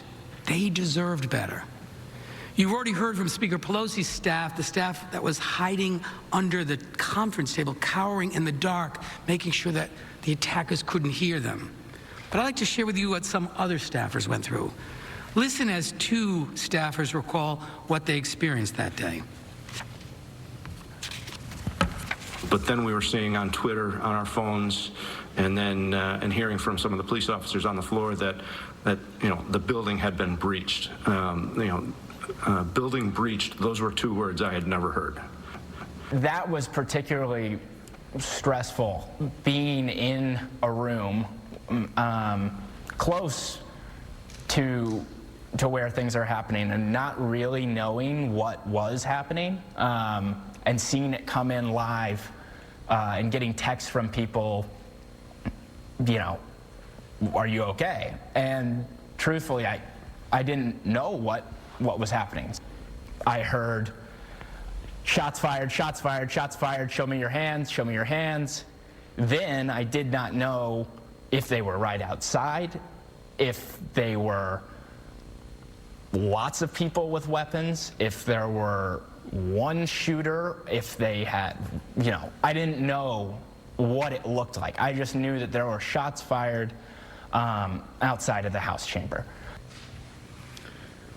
According to reports, one Republican Senate staffer whose office was not far from the floor, quote, took a steel rod and barricaded his door as the rioters banged on his door trying to break in. The New York Times also reported that a senior black staffer was under lockdown for 6 hours during the insurrection, was so disturbed about these events that she quit her job. Another staffer who was on the floor of the House that day described that what happened on January 6th still echoes in his mind. Listen to him describe the moments just before this indelible image. I heard glass break, and I could see the window panes on the house main door start to pop. And I figured that, obviously I knew they were at the door, and they figured out a way to break the glass. And the last thing I remember before I walked off the floor was several of the police officers had drawn their guns and had their guns trained on the door. Clearly that was, I didn't think there was anything else I could do, and I didn't want to be there for whatever was about to occur. So I got to the top of the stairs. The stairway was pretty packed, and right about that point, I don't know whether it was a police officer or somebody else said, they're right behind us. run. For me, the thing that I keep thinking about, and again, there isn't a day that hasn't gone by since January 6th that at some point in the day I haven't kind of gone back and picked at some little thing, but the sound of those window panes popping, I won't forget that sound. I won't forget that sound. How long will the sound of window panes breaking haunt this staffer? And he isn't alone. There are countless people who are still living with the trauma of what happened that day. This includes, by the way, another group of people who were with us in the Capitol on that day, and that's the press. They were in danger, particularly after years of being derided by President Trump as fake news. Kristen Wilson, a reporter for CNN, recently tweeted about her experience. She said, "I have 14 people on my team. We were scattered everywhere. 2 of them were on crutches and couldn't have run if they had to. They had to anyway. 1 was trapped in the House chamber and had to crawl out to hide. 4 of us barricaded ourselves in a room off the Senate chamber. Every bang on the door of them trying to come through, I can still hear in my head." The janitorial and custodial staff of the Capitol, the people who day after day tend to our home away from home, were also traumatized. But we don't talk about them and the harm they suffered often enough. One janitorial worker recounted how he was so scared that he had to hide in a closet during the attack. He said, quote, "I was all by myself. I didn't know what was going on," end quote. Another employee, a mother of 3, said, "The insurrection shattered all my sense of security at work." And an employee of the Capitol said, quote, "I hope nothing else happens because these people were talking about killing us, killing federal employees, killing police." Another employee was afraid to work on Inauguration Day, said, quote, "I honestly fear for my life. I've got 2 children at home," end quote. For many of the black and brown staff, the trauma was made worse by the many painful symbols of hate that were on full display that day. Insurrectionists waved Confederate flags and hurled the most disgusting racial slurs at dedicated Capitol workers. Then after all of that, these same workers, many of them people of color, were forced to clean up the mess left by mobs of white nationalists. One member of the janitorial staff reflected how terrible he felt when he had to clean up feces that had been smeared on the wall, blood of a rioter who had died, and broken glass and other objects strewn all over the floor. He said, "I felt bad. I felt degraded." Let's also not forget that this violent attack happened in the middle of a global pandemic. Social distancing was impossible as we were hiding for our lives in cramped quarters for long periods of time. Since January 6th, at least 7 members who hid with other members of Congress have tested positive for COVID-19. At least 38 Capitol Police officers have either tested positive or been exposed, and nearly 200 National Guard troops who were deployed to our nation's capital to provide all of us protection have tested positive. The Capitol Police and the National Guard came here to keep us safe, to serve, and they put their lives in danger. They deserved better than this. We all did. That brings me to the next harm. Now, all of us in this room made it out alive, but not everyone was so lucky. 3 law enforcement officers tragically lost their lives as a result of the riot on January 6th.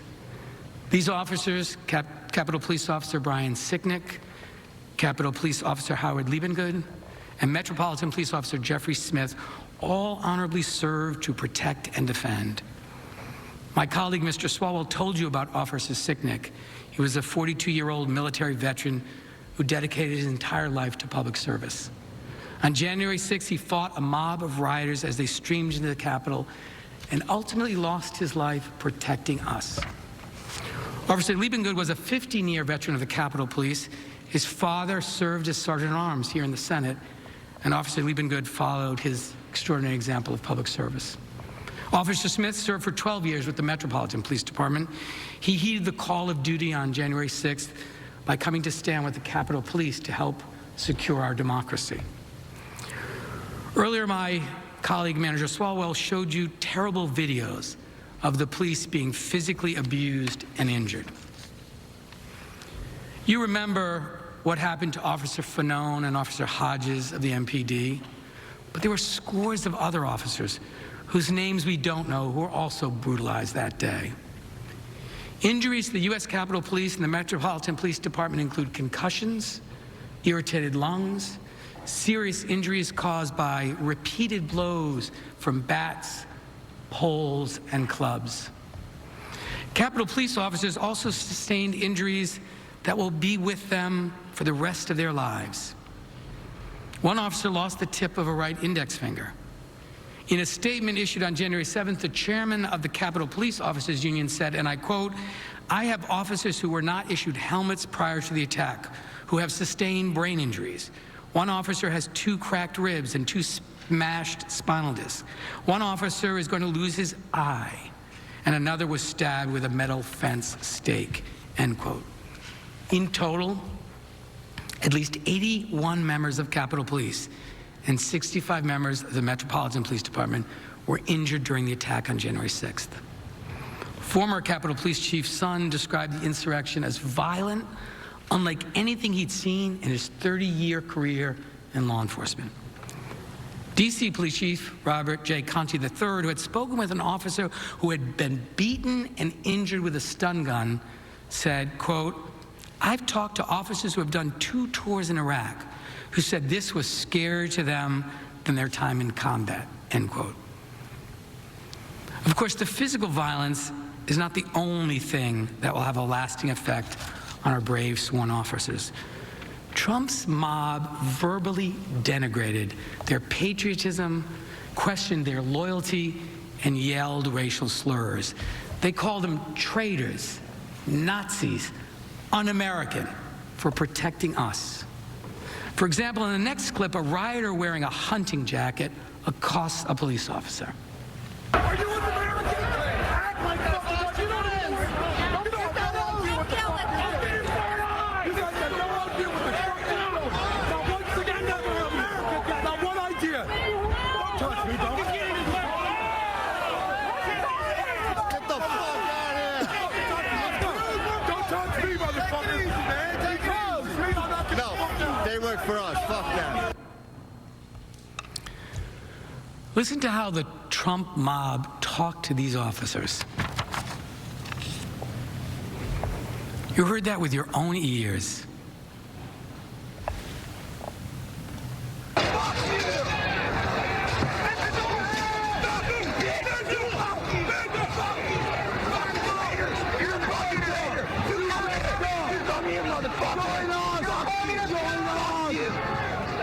You're a fucking traitor to your country. Yeah. You're a fucking traitor.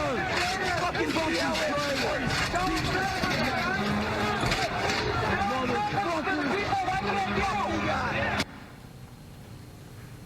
Effing traitor. So much for back in the blue. There's a couple more examples.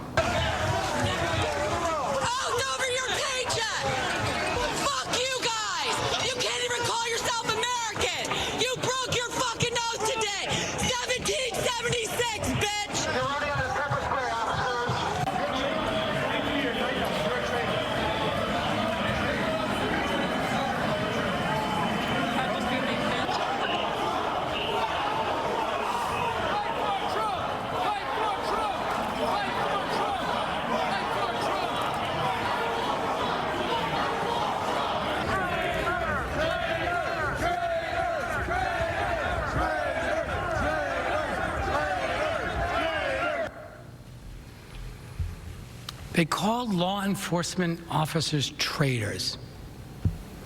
You have to wonder, who are these rioters sworn to? To whom do they believe the police owe their loyalty? To the people?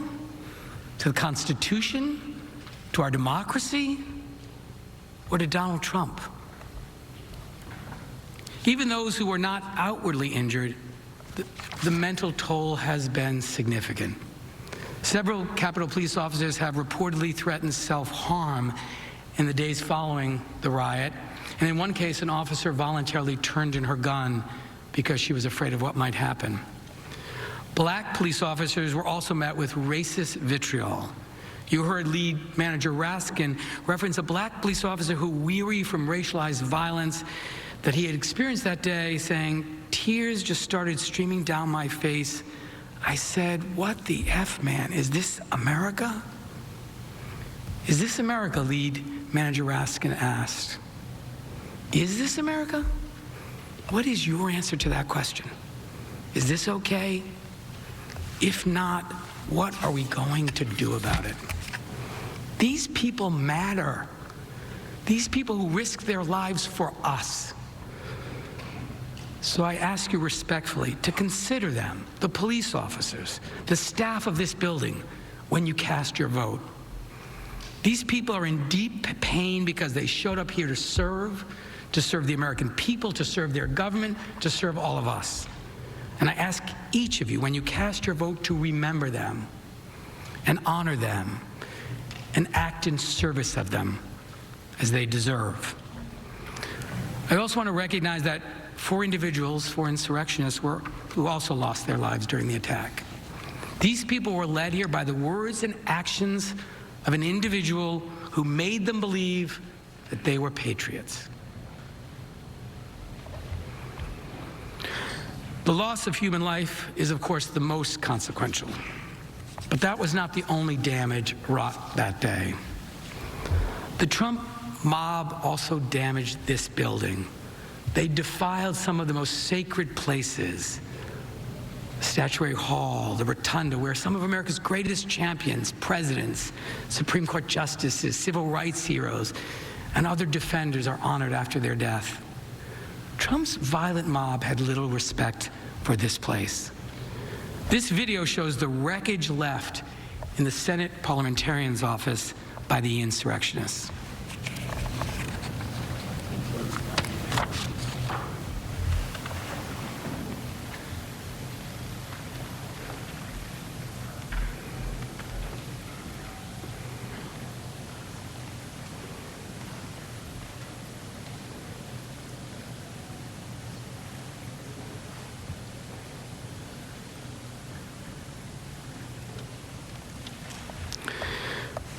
A bust of President Zachary Taylor was smeared with what appeared to be blood. An empty picture frame, presumably robbed of its contents, was found on the floor. And videos of the insurrection captured one man stealing a framed photo, another one tearing a scroll from the wall and ripping it up and throwing those pieces on the floor. A sign paying tribute to John Lewis was also shamefully destroyed. And only a broken piece of the memorial was found on the ground next to a trash can. The photo of Mr. Lewis was gone. The damage done to this building is a stain on all of us and on the dignity of our democracy. The attack we saw had a purpose: stop the certification, stop our democratic process. Fortunately, they did not prevail. Newspapers across America on January 21st, the day after the inauguration, proclaimed democracy has prevailed. President Biden said that in his inauguration speech.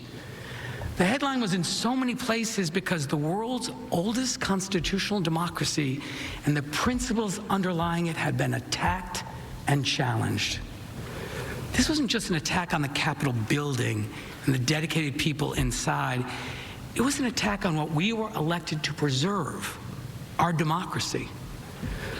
This attack on our elections, on the peaceful transfer of power from one president to the next, didn't even happen during the Civil War. But it did just happen because of the cold, calculated, and conspiratorial acts of our former president, Donald J. Trump.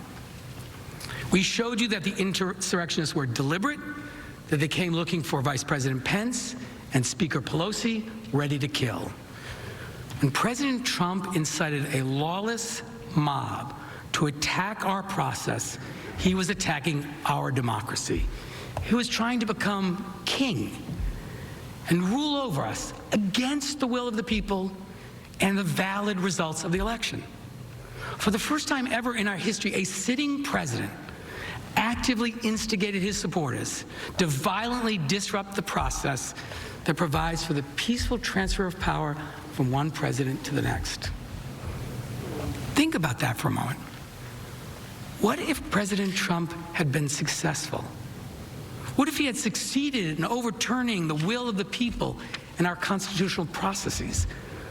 Who among us is willing to risk that outcome by letting Trump's constitutional crimes go unanswered? The founders included impeachment in our Constitution not as a punishment, but to prevent. We have to prevent every president, today, tomorrow, or any time in the future, from believing that this conduct is acceptable. Today, we have to stand up for our democracy and ensure we remain a country governed by the people, for the people, by telling Donald Trump and people all across this country and all across the world that his crimes will not and cannot stand.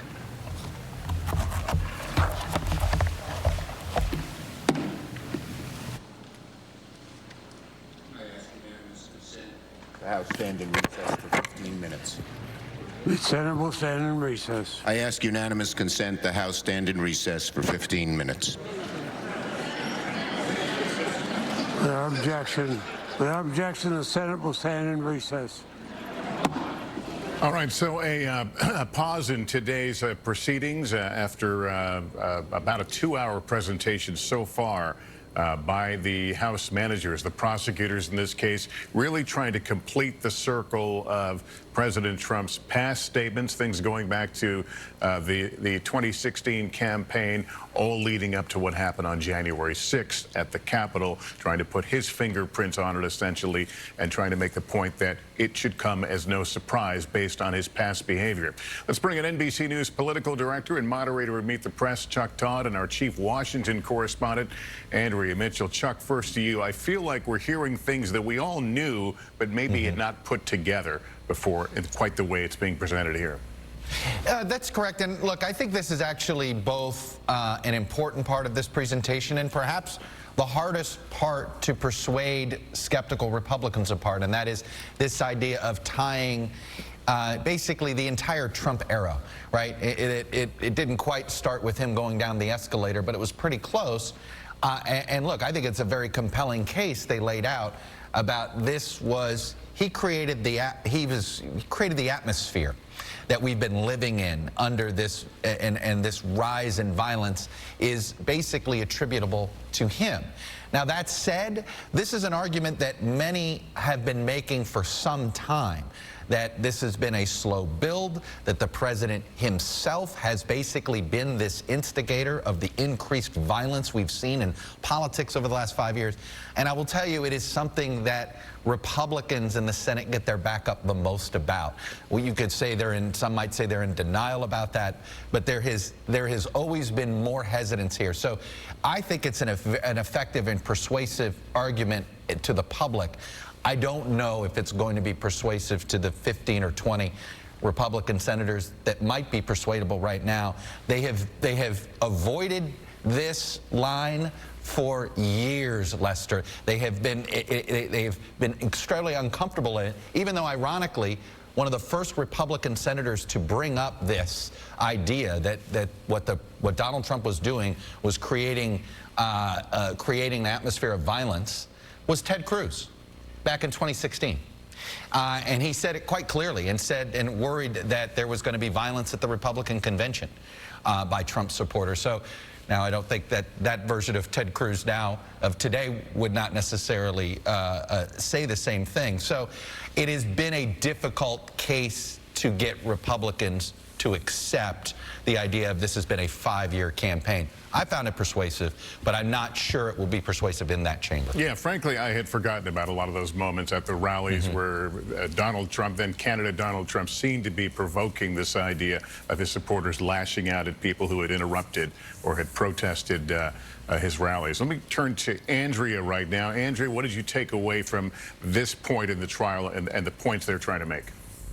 Well, I think that they are arguing for history and they're arguing for the American people. because I don't think that they believe that they can win a conviction.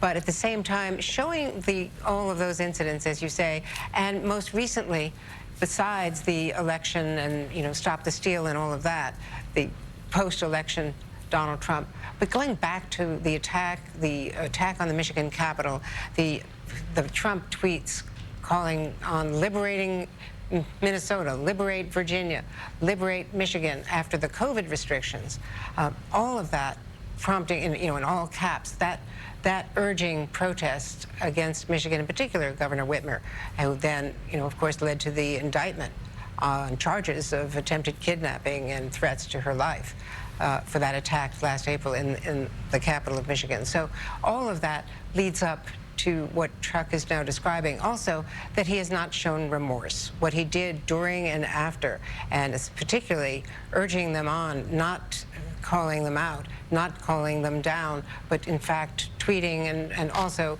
targeting Mike Pence. I think they have very effectively shown that he was targeting his very loyal vice president. So that's the way they're making this case. And then finally, what you just saw, the visual evidence of the way they attacked the police officers, calling them, effing traitors and Nazis. That was so visceral, and it is connected because they were repeating a lot of the things that Donald Trump had said at the rally from the evidence that had previously been presented, showing visually that it was, go to the Hill and stop the steal, and they've stolen this election. All of that persuading this mob that they were doing it for the president. As I say, it remains to be seen whether that is persuasive to 17 Republican senators. Yeah, and that's the ultimate question, Andrea. Among those hearing today's presentation is Senator Mark Warner, Democrat of Virginia. Senator, good to see you. Thank you for joining us. Yes, sir. Thank you. I first want to get your thoughts on Lindsey Graham's tweet of earlier saying that the group of not guilty votes seems to be growing, and commenting on yesterday's rather graphic video saying it was offensive and absurd. What is your take on some of your colleagues on the other side of the aisle and whether they may be moving on this?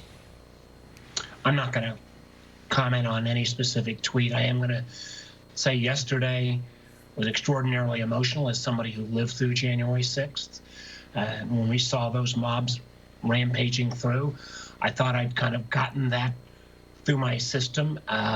Today, I felt again the notions of how the law enforcement officers were abused, how our Capitol was desecrated. I live close. I'm from Virginia, so I was in the Capitol the next day and saw the destruction, saw how it had been turned into an armed camp, how anybody can say that that's okay, that somehow this happened not because of Donald Trump. I mean, no one could make the case legitimately that but for Donald Trump's actions that any of this kind of vandalism, insurrection would have taken place. So, and of course, every individual colleague is going to live not only in the immediate next week or 2 weeks, what may be in their short-term political benefit, but how they're going to live with themselves for literally years and decades to come. And of course, beginning tomorrow, the president's lawyers will in fact make the case that there is no connection between what he said and what occurred there. If not enough votes occur, if in fact the former president is found not guilty, what does that say about the state of the country, the state of Democrats, state of Republicans?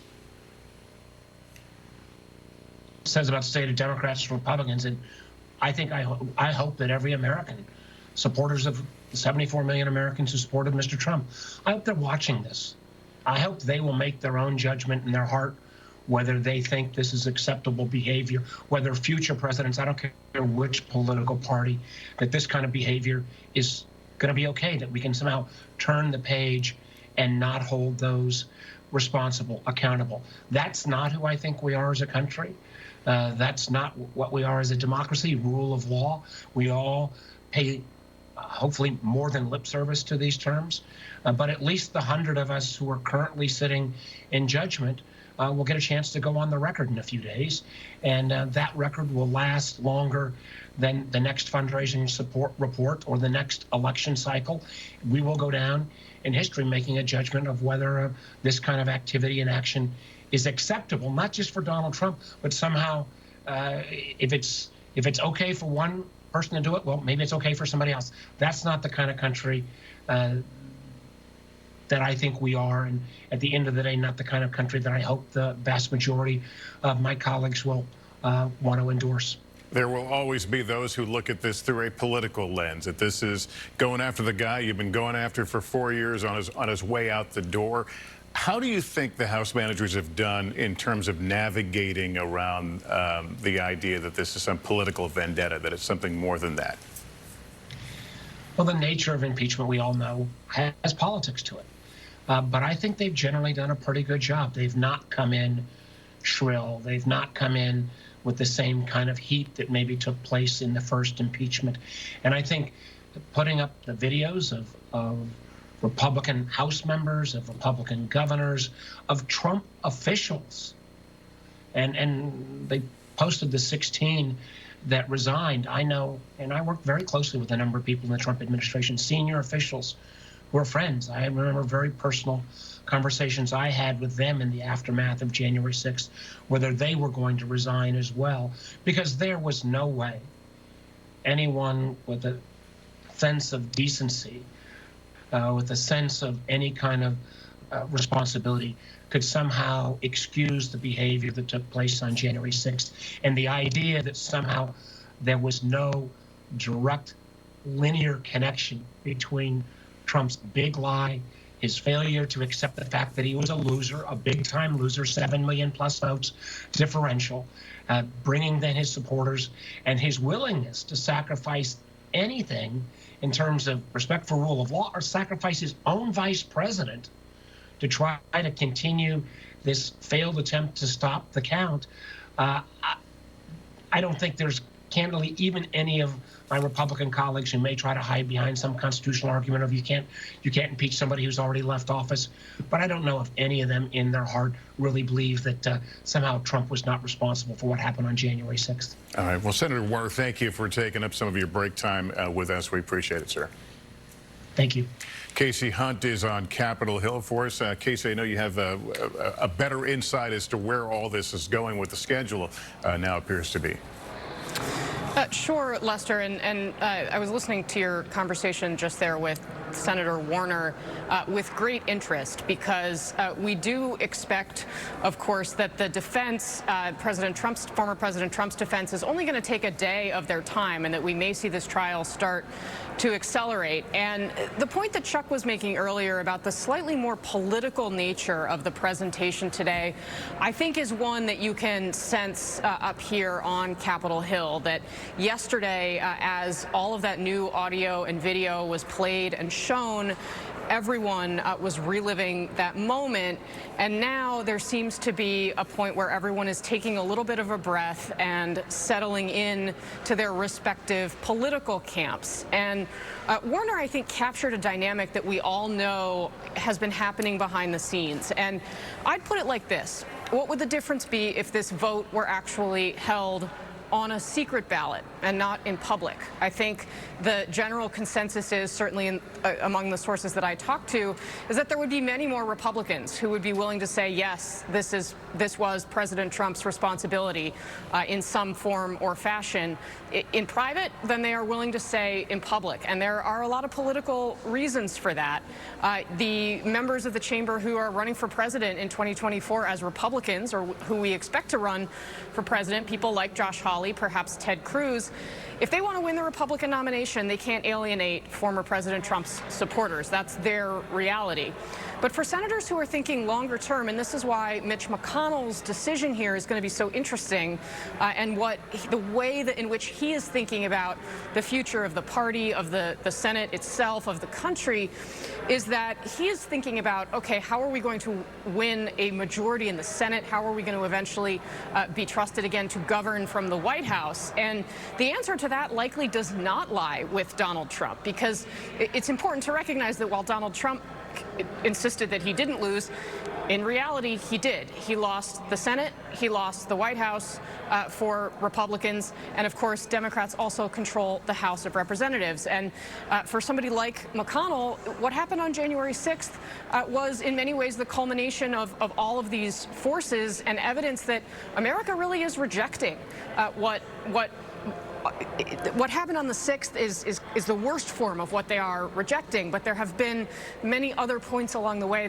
What happened in Charlottesville, for example, that was a big part of this. So now it's going to be up to these Republicans to decide what do they want history to record here. And I think we have seen time and time again that they have put the short-term political calculation ahead of whatever they may feel privately about former President Trump. And I don't think that there necessarily are going to be many more Republicans who decide to vote to convict in the wake of this. But there is this underlying reality here still that there is the incredible discomfort. And as we look ahead here, I think we're going to likely hear an emotional closing argument eventually from Jamie Raskin, the lead impeachment manager, who has done so much in telling his personal story here.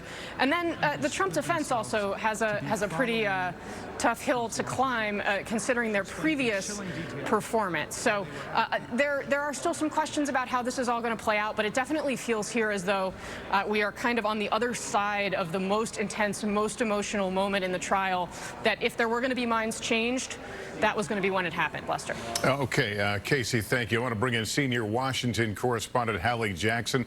Hallie, what do we know about how this is being viewed by the defense team and about the former president's inner circle? Well, a lot more than we did just a couple of hours ago when the House managers began to make their case, Lester. So a couple of highlights for you here. First, on the timing of this, I was speaking with one of the former president's advisors who suggested that, yes, the defense team will present and wrap up their arguments tomorrow, finishing probably earlier rather than later on Friday evening, leaving time potentially for the next phase of the trial to start, which would be the Senate Q&A. That's obviously not up to the defense team. I leave it to our Hill colleagues to determine the timing piece of that, but it is an indication that they want to get this done rather quickly. And that was reflected, Lester, by something else that was interesting that happened in the last couple of hours. As the members of the House impeachment prosecution team was presenting their case, the former president's top attorney, David Schoen, was not actually in the chamber. He had stepped out. He went to a different area in the Capitol complex to do a cable news hit. And on Fox News, David Schoen described what was happening in the impeachment process as offensive, he called it. He described it as an entertainment show by Democrats. And he did suggest and very explicitly say that they don't see a need to, in essence, drag this out any longer. That is why you're seeing an acceleration. We expect that tomorrow from the former president's defense. Casey alluded to this, the widespread displeasure with the very first time that we saw the former president's defense team, specifically Bruce Castor, and what many derided as a meandering and rambling opening statement on behalf of the defense. Schoen, unsurprisingly, defended his colleague, suggested he'd been unfairly maligned, and said you will see a more sort of comprehensive, organized, structural presentation from the defense when that happens. They're going to hit at a couple of things, Lester. One word that we keep hearing from those defending the former president is hypocrisy. The Democrats, in their view, are acting in a hypocritical way. You will see that argument made. And then there's another piece of the argument that's starting to bubble up from some conservatives whose names you know. So Karl Rove, for example, top Republican strategist, Senator Ted Cruz, making the argument that Democrats are failing to prove the legal bar for incitement, right, which is a sort of technical term in the legal sense, and that is not, in fact, what the Democrats are doing. So some of the former president's defenders, while even acknowledging, as Rove did, that what we have seen as far as the imagery is compelling, particularly with yesterday's emotional and powerful footage, the sort of legal piece of this is perhaps not where some of these Senate Republicans want it to be. There was also a moment, Lester, that I think is worth noting here, and it came from Congressman Ted Lieu, when you heard him talking about connecting the dots, if you will, between the insurrectionists and what the Democrats are arguing is Donald Trump's incitement of them. And he talked about sort of the political future of the former president, if you will, and what is really at stake here. And he said, and I'm paraphrasing, his concern is not whether Donald Trump runs again, as our reporting has been, and my sources have said Donald Trump had been considering, but what happens if Donald Trump runs again and loses. And Congressman Lewis trying to paint a very direct picture to perhaps some of those Senate Republicans who may be somewhat on the fence after what they saw yesterday, that if you do not convict, they're trying to say, and use this strategy, if you don't convict, this could happen again. And that sets the stakes at what's at play here, Lester. Yeah, I thought that I honed into that well. I thought that was an interesting way he put that in dealing with kind of the larger question of how people view this trial. I want to go to Chief White House correspondent Kristen Welker right now. Kristen, we know the President Biden, has not been forthcoming with a lot of comments about this, but he did talk today. What did he say? He did, Lester. It was significant for the first time, President Biden weighing in on what's happening on Capitol Hill. This happened when he was meeting with a bipartisan group of senators in the Oval Office. I was in there with him, and I asked him the question, what was his reaction to that video that was played yesterday by House managers? The president said he did not see it in real time, but that he had watched news coverage of it. And the president said he believes it's possible that minds could be changed, although he's not certain that that will happen. I then tried to press him. Does he then think that it is more likely that former President Trump could be convicted? And he didn't engage on that question, Lester. I tried to follow up with his press secretary during the daily briefing, Jen Psaki, and put that question to her. She said, look, the bottom line is the president was responding from an emotional standpoint. He found the video to be deeply disturbing, she said, and harrowing, but that he's not going to weigh in on whether or not his predecessor should be convicted. This has been the strategy from President Biden. He wants to show that he's focused on the agenda, getting his COVID relief package passed today, talking about infrastructure. He's going to be traveling to the National Institute of Health a little bit later on today, talking about the fight against COVID. But the question becomes, could this strategy potentially backfire? Because the nation is focused on this and on the critical questions that are being raised about the nation's democracy in this trial. It is not something that we should rule out, that we might hear from him at some point once this is all finished. Will he, for example, Lester, talk about the need to unify in the wake of this? That's undoubtedly among the conversations that are happening behind the scenes here at the White House, because remember, that was a key part of his agenda, what he ran on. He said that his #1 priority was, yes, to fight COVID, to bring back the economy, but to try to unify the country, because he tried to make the case as a candidate none of that would be possible if the country doesn't come together. So a significant day here at the White House with President Biden weighing in for the first time on what's happening on Capitol Hill, but so far not going so far as to say what he thinks ultimately the conclusion will be. All right, Kristen Welker at the White House. Thanks. Also with us today, NBC News legal analyst Paul Butler, a Georgetown law professor and former federal prosecutor, and NBC News legal analyst Carol Lamb, a former U.S. attorney. Good to have both of you here. Carol, first of all, let's go back to Hallie a moment ago was ticking off the likely defenses we'll hear. One of them is this question of the bar of inciting. What exactly is it, and how does it fit in this trial? Well, of course, there's a legal definition of incitement, and that means that there has to be imminent unlawful action when you utter your words with the intention of bringing about that imminent unlawful action. Again, we've said this many, many times, this is not a criminal proceeding. This is an impeachment, a political process. And so there are a lot of other considerations that come into play. And I think that one of the most striking things that we saw today with respect to the emphasis on the president's post-attack conduct, I think is very important for two reasons. The first reason is purely evidentiary. What post-attack conduct does is it turns a light on and it shines it on the pre-attack conduct of the president, and it gives insight into what his intent is. And what it shows is that post-attack, the president not only did nothing to condemn the violence, but he didn't even seem to understand why he should condemn the violence. And that means there were no holds barred in his conduct pre-attack. So from an evidentiary point of view, that was relevant. The other reason it's very important is because this entire morning was basically spent as impeaching the president's conduct and character. And that's important because the one purpose remaining on the table to this impeachment is a bar to holding future office. And what what the House impeachment managers are saying is, because the president does not appreciate what he did wrong, there's nothing to keep him from doing it again. So everything we heard this morning was actually extremely relevant. Yeah, and Paul, keeping in mind this isn't impeachment, it's a political process. Talk about the idea of bringing past acts into a case like this. By that, I mean, we saw the clips of Donald Trump as a candidate urging his supporters to physically turn on people who interrupted or protested. We heard his remarks about Michigan Governor Whitmer. Typically, how much of that stuff is allowed in a trial, your past behavior in terms of whether you did this or not? It wouldn't be allowed in most trials, but again, this isn't a formal criminal proceeding. This is a quasi-criminal and quasi-political proceeding, and that evidence is all about intent.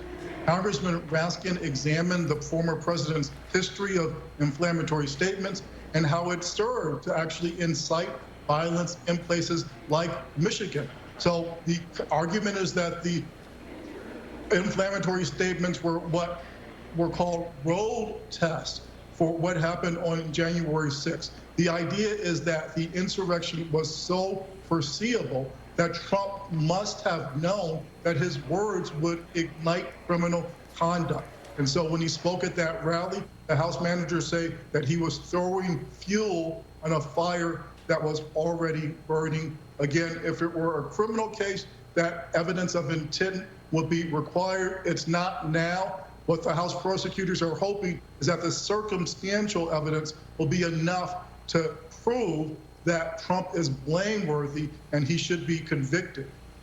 All right, Paul and Carol, thanks to both of you. Let me turn now to NBC News political analyst and former Democratic Missouri Senator Claire McCaskill and NBC News political analyst and editor of the National Review, Rich Lowry. Claire, first to you. Going into all this, there was the question of whether this was the politically appropriate thing for Democrats to pursue. Now that we're in day 3, seeing the evidence you've seen, do you feel this vindicates the importance of conducting this trial, even though it could quite possibly end up in a not guilty verdict? Regardless of what happens, history needed this trial. I think it needed to be laid out in the detail and the granular nature of the evidence needed to come before the American people. I think years from now, this will be talked about. It was particularly powerful to understand how these police officers were treated, that over 80 of them were injured, and of course, obviously, one of them was murdered. It is powerful stuff, and I think it's important that it be done. I think it remains to be seen whether or not the president's failure to act will be the linchpin of their case. He could have saved that life and saved a lot of injuries had he called off the mob hours earlier than when he finally said go home. And I think that's what they've underlined. And Lester, I think this afternoon you're still going to see them preview the defense, which is going to be whataboutism. They're going to try to show riots in Portland and try to say there's no difference. But I don't think there's an equivalence there, and I don't think the American people will think so either. Yeah, and Rich, we've heard the accusations of hypocrisy already in this sense of whataboutism. Do you think that will be enough for some Republicans to hang their hat on, even though that they realize it might be a risky proposition?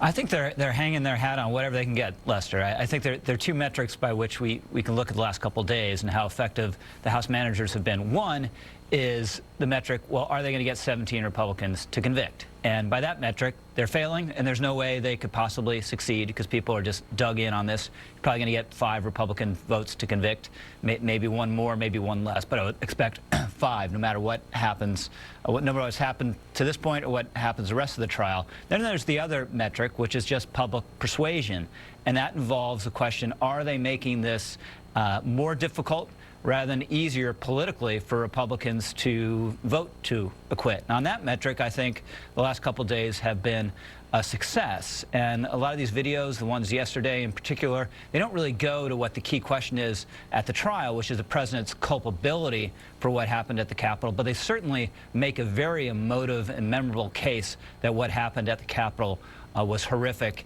and was a disgrace. So it's politically powerful. I don't think it's necessarily that powerful going to the merits of what this trial is about. But at the end of the day, this isn't, the question here is not whether he's going to be found guilty or acquitted. He's definitely going to be acquitted. What did you make of, I think it was Congressman Liu, his comment that it's not Donald Trump winning again that concerns him, but him losing again? Is that a concern you think shared by some of the Republicans in those chambers? I think everyone, to a man or a woman, believes privately, no matter how forthrightly they are about it, that the way the president conducted himself was disgraceful. It was totally selfish. The beginning of the night of the election, when he said he'd won, it was being stolen from him. And given what he's about and how selfish he is, he would do it again if it came to that 4 years from now. Now, that's an awfully long time from now. But Lester, on the other side of the ledger, every Republican in that chamber knows that Republican voters, they might have been taken aback, the first 3 days or so after this riot, thought about abandoning the president. But at the end of the day, the average Republican voter, their verdict on this impeachment trial is you better not convict. No, no, no, don't even think about it. So that's why you only have a handful of Republicans, some of whom have different constituencies, some of whom just don't care, some of whom aren't running again, who will make up those four or five or six Republican votes to convict. You make an interesting point, and let me bring Claire back in on that, this idea. How important is the jury of public opinion in a case like this? I think it's very important. And majorities are made on the margins, Lester. They're not made in bright red places and bright blue places. And I can assure you on the margins, this is hurting the Republican Party. And I do think that that's what Mitch McConnell has on his mind, whether it's fundraising and the difficulties this presents going forward. The question for history will be, is Donald Trump the face of the Republican Party, or will he become a Joe McCarthy as time goes on? Will he be someone that the Republican Party tries to distance themselves from? I think the jury is definitely still out on that one. Yeah, and that's a good point to bring Chuck Todd in this, because Chuck, you've talked about the fact that this is going to be a defining moment on whose party is this. Well, and I think there's a, it's interesting. I've heard this debate, and I'm curious of Rich's opinion on this. I've heard this debate among some Republican senators, very quietly, who've said, hey, convicting him will make him a martyr. Well, what does acquitting him do? Does acquitting him give him more power or give him more perceived power? And so I think that you can take that argument about fear of making him a martyr and making him more powerful by convicting him. You could easily see the flip side of this, and in fact, 2 years from now, them going, oh, what have we done? We had a chance and we didn't do it. So, Rich, I'm curious. I got to think some of them are thinking about that. That by acquitting him, he wins this one. Well, then what? Nothing can disslay him. How does that not make him stronger instead of weaker? Yeah, I just don't think conviction was ever really in the cards. And I've talked a lot to people in the Senate in this over the last month or so about this, some of whom are very anti-Trump, and almost all of them just think it was a mistake, just in sheer political terms, in terms of the health of the Republican Party, to go down this road, because it's going to elevate the president again. It's going to make him a martyr one way or the other, and this is not the way to kind of open up non-Trump space in the party. Now, that's, there are other considerations, whether you impeachment have a trial or not, but just in sheer political terms, in terms of marginalizing Trump, I don't think any Republicans think this helps. Hallie Jackson is joining us now. Hallie, what do we know about 2024 and whether it's something that would even be in the cards for Donald Trump, assuming that he's acquitted here?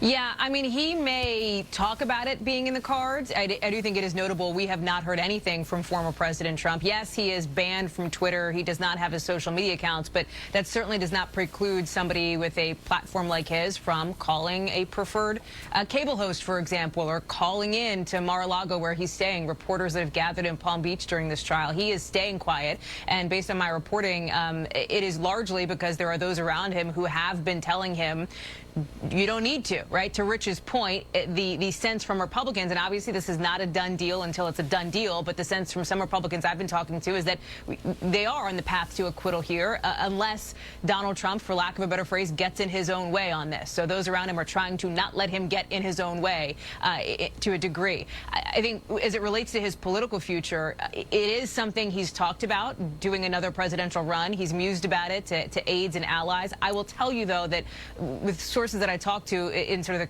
the Republican world, there's a sense that he will talk about it, but there's a real question mark of whether he will actually follow through with it, or whether he just likes and prefers that kind of threat, if you will, or possibility to be out there. Post January 6th, however, after January 6th, there was a real sense that he is almost unelectable from some, and I think that you heard that very explicitly from Senator Lisa Murkowski, who sort of plainly said, I just don't see how he could win again, right? There's been this argument that had come up a couple of weeks ago about you've got to be able to convict him so that you can move forward, from Democrats to be able to say convict, then move forward, bar him from ever running again. And there are some Republicans who believe that Donald Trump essentially did that to himself with the behavior that's being laid out from January 6th. Lester. All right, let me bring Andrew Mitchell to the conversation. Andrew, we haven't talked a lot about Mitch McConnell. We heard Rich Lowry a moment ago say that the Republican votes certainly aren't there for conviction, but how large does McConnell still loom in all this? Well, he is as ambiguous as ever. He's been pretty Sphinx-like, saying that he is not going to signal one way or the other. And that has led to so much speculation, especially from some of the leaks earlier to the New York Times and other news media, that he might even be willing to consider a conviction. I think Mitch McConnell wants to hold the Republican Party together, and he certainly would love to recapture the majority in 2 years. And that's not outside the realm of possibility with all of the problems that the new administration faces.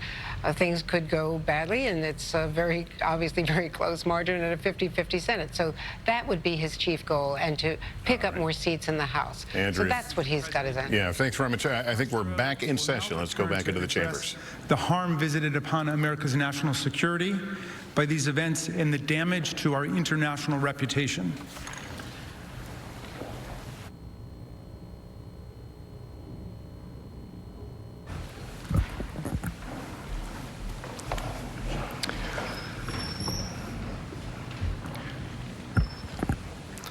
My colleagues discussed with you the many harms to our nation as a result of President Trump's conduct. Now, I'd like to spend some time talking about the harm to our national security and our standing in the world. On January 6th, when President Trump incited a mob to march to the Capitol, he led them to a building that houses some of our nation's most sensitive information. And consider who was part of that mob.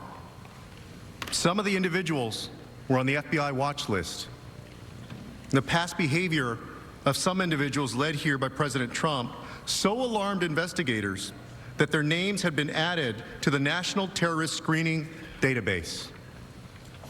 And at least one of the insurrectionists may have intended to steal information and give it to a foreign adversary. According to charging documents, Riley Williams allegedly helped steal a laptop from Speaker Pelosi's office to, quote, send the computer device to a friend in Russia, who then planned to sell the device to SVR, Russia's foreign intelligence service.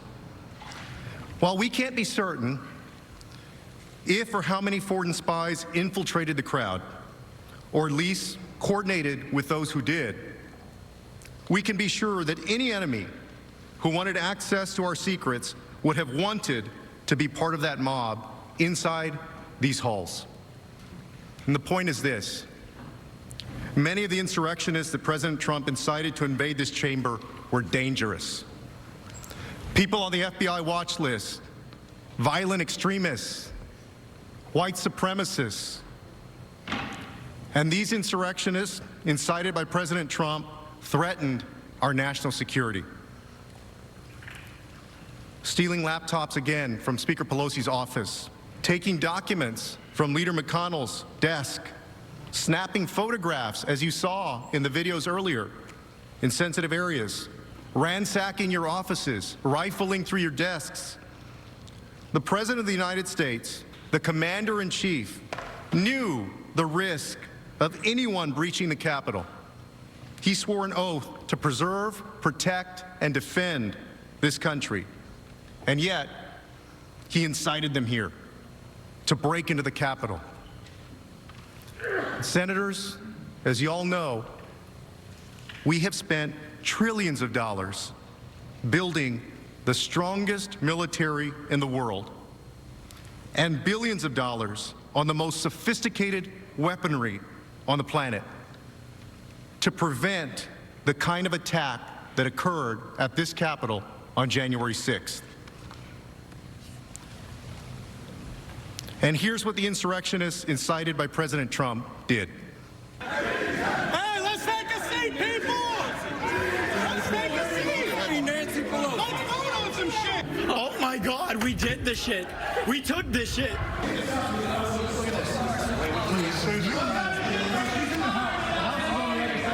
I want to tell me, let's get a snap of that. Yeah, take a picture.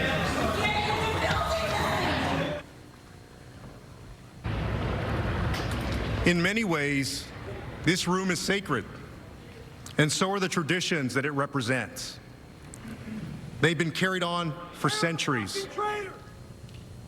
Congress has declared war 11 times on this floor, including entering World War II. And Congress passed the Civil Rights Act and expanded the right to vote to ensure that no matter your race or your gender, you have a voice in our nation. And this floor is where history has been made. And now, our intelligence agencies and law enforcement agencies have the burden to figure out exactly what was stolen, taken, ransacked, and compromised. As acting U.S. Attorney Michael Sherwin explained, quote, materials were stolen, and we have to identify what was done, mitigate that, and it could have potential national security equities. These investigations are necessary now because of the actions of President Trump.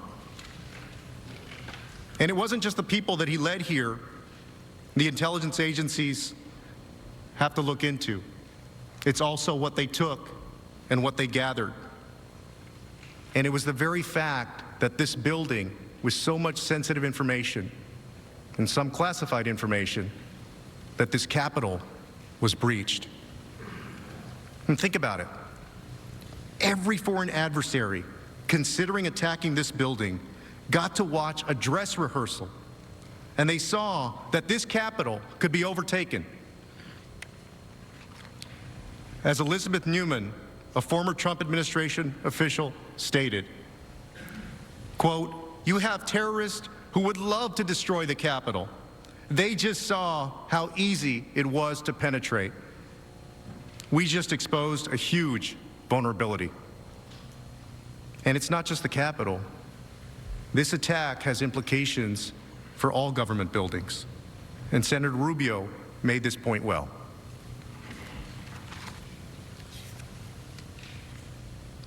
If you're a terrorist right now and you're sitting out there watching this, you're saying to yourself, hey, it's not that hard to get into the Capitol. Maybe that's not hard to get into the White House or the Supreme Court building or somewhere else. Yeah. Our government, our intelligence agencies, and our law enforcement have implemented additional safety measures since the attack on January 6th. But while we secure this physical space, what message will we send the rest of the world?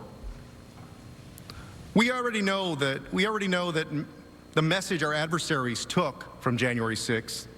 This is how some of them responded after the attack. Quote, "For America's adversaries, there was no greater proof of the fallibility of Western democracy than the sight of the U.S. Capitol shrouded in smoke and besieged by a mob whipped up by their unwillingly outgoing president." And to make matters worse, our adversaries are even using the events of January 6th not only to denigrate America, but to justify their own anti-democratic behavior, calling America hypocritical. Here's what the Chinese government is saying.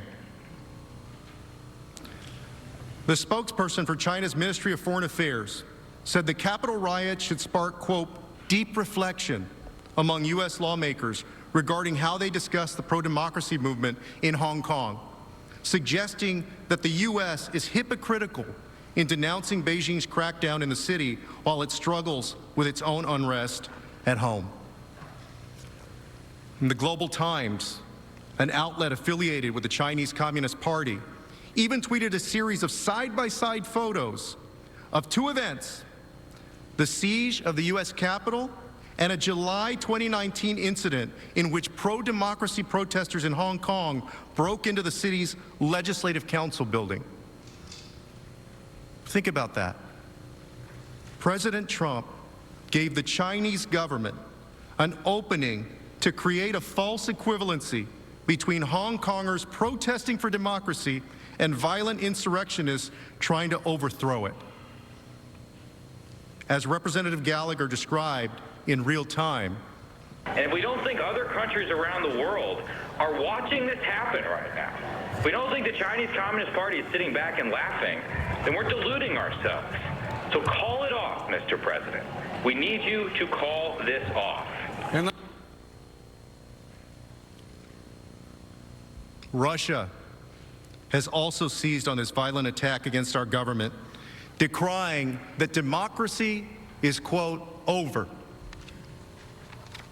The chairman of the Russian Upper House of Parliament's International Affairs Committee said, quote, "The celebration of democracy is over. This is, alas, actually the bottom. I say this without a hint of gloating. America is no longer charting the course and therefore has lost all its rights to set it, and especially to impose it on others." They're using President Trump's incitement of an insurrection to declare that democracy is over. In Iran, the supreme leader is using President Trump's incitement of insurrection to mock America. He said of the situation in the United States, quote, "This is their democracy and human rights. This is their election scandal. These are their values. These values are being mocked by the whole world. Even their friends are laughing at them." And these statements are serious and pervasive. And according to a joint threat assessment bulletin from the Department of Homeland Security, the FBI, and 8 other law enforcement entities, quote, "Since the incident at the U.S. Capitol on January 6th, Russian, Iranian, and Chinese influence actors have seized the opportunity to amplify narratives in furtherance of their policy interest amid the presidential transition." We cannot let them use what happened on January 6th to define us, who we are, and what we stand for. We get to define ourselves by how we respond to the attack of January 6th. And some might be tempted to say and point out that our adversaries are always going to be critical of the United States. But following the insurrection on January 6th, even our allies are speaking up. Canadian Prime Minister Justin Trudeau said, quote, "What we witnessed was an assault on democracy by violent rioters, incited by the current president and other politicians. As shocking, deeply disturbing, and frankly saddening as that event remains, we have also seen this week that democracy is resilient in America, our closest ally and neighbor." The German foreign minister said, quote, "This closing of ranks begins with holding those accountable who are responsible for such escalations. That includes the violent rioters, and it also includes their instigators." The world is watching and wondering whether we are who we say we are. Because when our other countries have known chaos, our Constitution has helped keep order in America. This is why we have a Constitution. We must stand up for the rule of law, because the rule of law doesn't just stand up by itself. After the insurrection, my colleagues on the House Foreign Affairs Committee, the chairman and the ranking member, issued a bipartisan statement that said, quote, "America has always been a beacon of freedom to the world, proof that free and fair elections are achievable and that democracy works. But what happened at the Capitol today has scarred our reputation and has damaged our standing in the world. Today's violence, an inevitable result when leaders in positions of power misled the public, will certainly empower dictators and damage struggling democracies." And that's true. For generations, the United States has been a North Star in the world for freedom, democracy, and human rights, because America is not only a nation, for many, it's also an idea. It's the light that gives hope to people struggling for democracy in autocratic regimes, the light that inspires people fighting across the world for fundamental human rights, and the light that inspires us to believe in something larger than ourselves.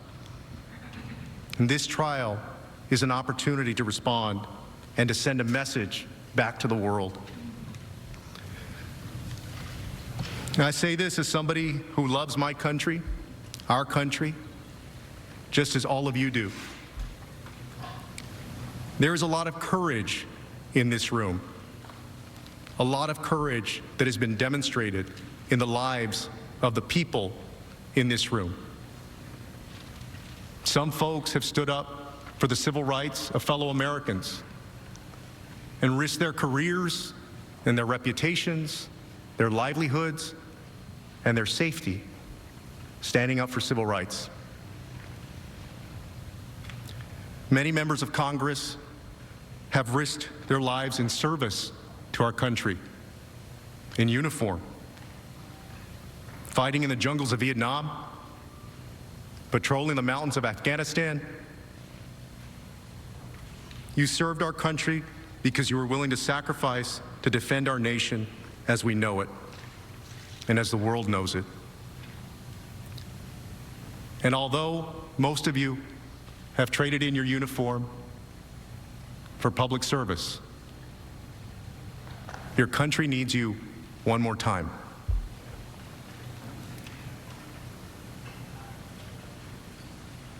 The world watched President Trump tell his big lie. The world watched his supporters come to Washington at his invitation. And the world watched as he told his supporters to march here to the Capitol. And President Trump, our commander-in-chief at the time, failed to take any action to defend us, as he utterly failed in his duty to preserve, protect, and defend.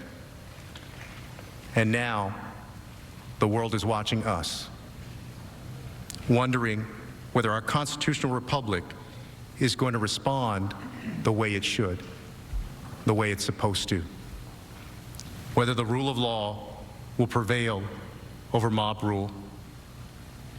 Because the answer to that question has consequences far beyond our own borders. Think of the consequences to our diplomats and negotiators as they sit at tables around the world to enforce our agenda on trade, the economy, and human rights. To fail to convict a president of the United States who incited a deadly insurrection, who acted in concert with a violent mob, who interfered with the certification of the Electoral College votes, who abdicated his duty as commander-in-chief, would be to forfeit the power of our example as a North Star on freedom, democracy, human rights, and most of all, on the rule of law. And to convict Donald Trump would mean that America stands for the rule of law, no matter who violates it. Let us show the world that January 6th was not America. And let us remind the world that we are truly their North Star.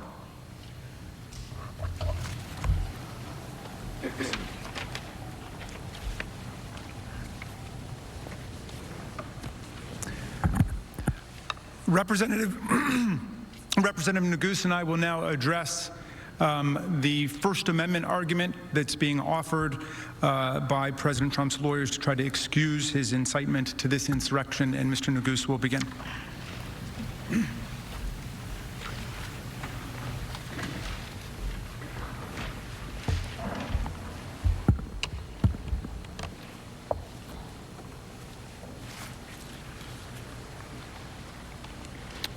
Mr. President, distinguished senators, good afternoon.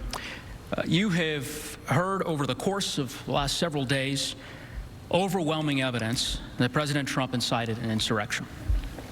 But as Lead Manager Raskin mentioned, as we prepare to close, we'd be remiss if we didn't just briefly address apparently the principal defense that the President will offer to excuse his conduct, and that is this notion that he can't be held accountable for what happened on January 6th because his actions are somehow protected by the First Amendment. Now, let's stop a moment and try to really understand the argument that they are making.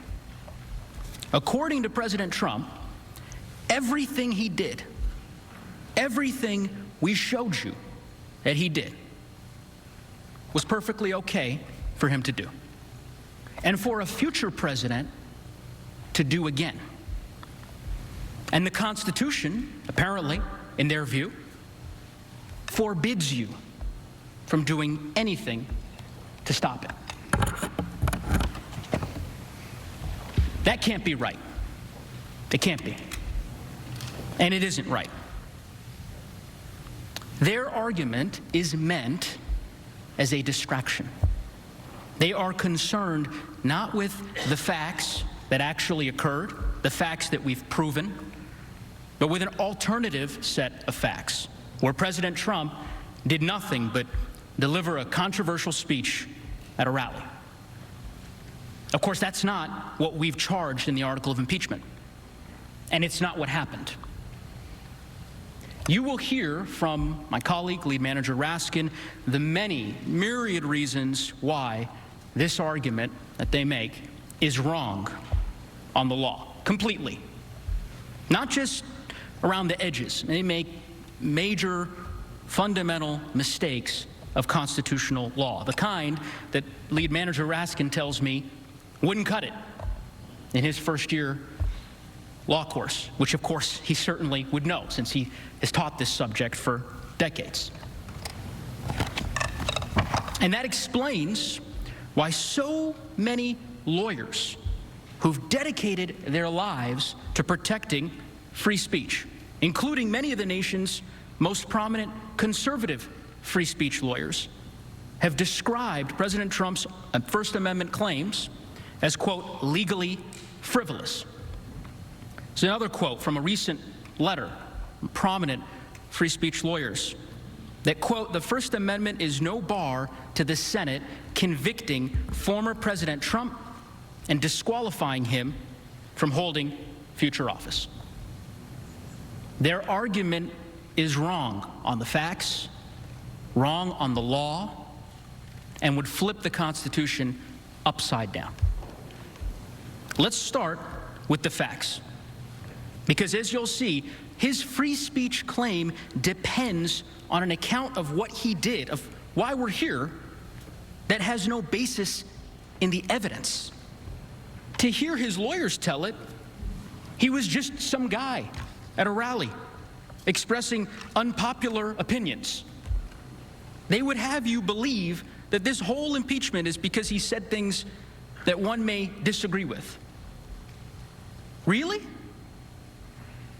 And make no mistake, they will do anything to avoid talking about the facts of this case. That I can assure you. Instead, we expect they will talk about a lot of other speeches, including some given by Democratic officials, and they will insist with indignation that the First Amendment protects all of this as though it were exactly the same. We trust you to know the difference because you've seen the evidence that we've seen. You've seen, as we've proven over the last 3 days, that his arguments completely misdescribe the reality of what happened on January 6th. They leave out everything that matters about why we're here and what he did. Because President Trump wasn't just some guy with political opinions who showed up at a rally on January 6th and delivered controversial remarks. He was the President of the United States. And he had spent months using the unique power of that office, of his bully pulpit, to spread that big lie that the election had been stolen, to convince his followers to stop the steal, to assemble them just blocks away from here on January 6th, at the very moment that we were meeting to count the electoral college votes, where he knew, where it had been widely reported that they were primed and eager and ready for violence at his signal. And then, standing in the middle of that explosive situation, in that powder keg that he had created over the course of months, before a crowd filled with people that were poised for violence, at his signal, he struck a match. And he aimed it straight at this building, at us. You've seen all that evidence. There's no denying it. That's why the House impeached him. That's why he's on trial. No president, no matter their politics or the politics of their followers, conservative, liberal, or anything else, no president can do what President Trump did. Because this isn't about politics. It's about his refusal to accept the outcome of the election and his decision to incite an insurrection. And there's no serious argument that the First Amendment protects that. And it would be extraordinarily dangerous for the United States Senate to conclude otherwise. To tell future presidents that they can do exactly what President Trump did and get away with it. To set the precedent that this is an acceptable, now a constitutionally protected way to respond to losing an election. And you'll notice something, certainly something Lead Manager Raskin and I noticed, which is that by all accounts, it doesn't appear that President Trump's lawyers disagree. I mean, they don't insist that if the facts we've charged, the facts that we have proven, the facts supported by overwhelming evidence are true, as of course you now know they are, that there's nothing you can do. They're not arguing that it's okay for a person to incite a mob to violence. At least I don't think they're arguing that. Instead, what they are doing is offering a radically different version of what happened that day, totally inconsistent with the evidence. And then they insist that if that fictional version of events, if that alternate reality were true, well then he may be protected by the First Amendment. That's their argument. But you are here to adjudicate real evidence, real facts, not hypothetical ones. And for that reason alone, you should reject their argument, because it has been advanced to defend a situation that bears no resemblance to the actual facts of this case. With that, I want to turn it over to my colleague, Lead Manager Raskin, to address the many legal flaws, as I mentioned, in President Trump's position.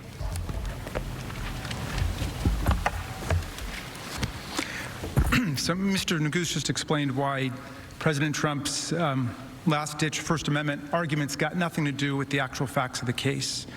He's been impeached for inciting violent insurrection against the government. Incitement to violent insurrection is not protected by free speech. There is no First Amendment defense to impeachment for high crimes and misdemeanors. The idea itself is absurd. And the whole First Amendment smokescreen is a completely irrelevant distraction from the standard of high crimes and misdemeanors governing a president who has violated his oath of office. Yet, President Trump, we know, has a good way of treating up as down and wrong as right. He tried to pull off the biggest election fraud in American history by overturning the results of the 2020 election, even as he insisted that his own fraud was in fact an effort to stop the steal, to stop a fraud, a vast conspiracy that he blamed on local and state officials of both political parties, the media, election officials, the judiciary, federal, state, members of Congress, many others. Anybody who wouldn't go along with them was part of the conspiracy. He violated his own oath of office by inciting mob violence to prevent Congress from counting the Electoral College votes as we're assigned to do by the 12th Amendment and the Electoral Count Act, even as he attacked Vice President Pence at a rally for violating his oath of office and going along with an egregious assault on democracy. Now he argues that the Congress is violating his free speech rights when it was Donald Trump who incited an insurrectionist attack against us that halted speech and debate on the floor of the House and the Senate during the peaceful transfer of power, and that imperiled the very constitutional order that protects freedom of speech in the first place, along with all of our other fundamental rights.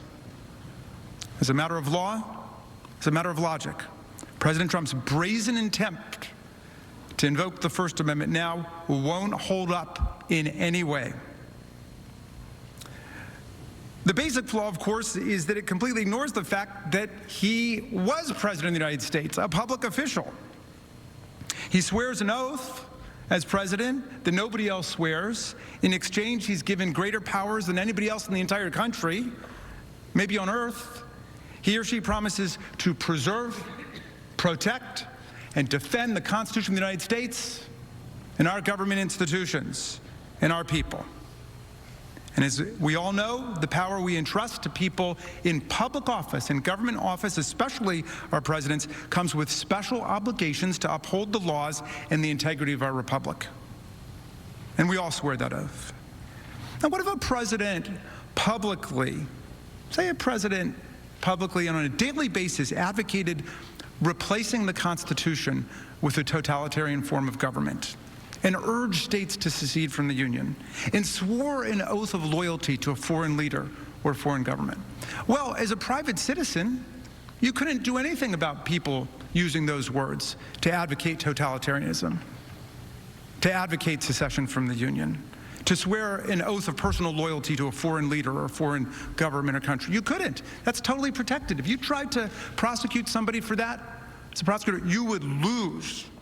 But it is simply inconceivable, unthinkable, that a president could do any of these things.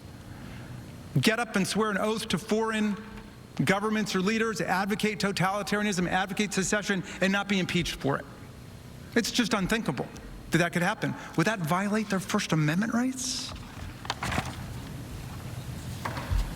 The opposite view pressed here by President Trump's counsel would leave the nation powerless to respond to a president who uses the unmatched power, privilege, and prestige of his or her office, the famous bully pulpit, in ways that risk the ruin of the republic, all for his or her own ambition and corruption and lust for power.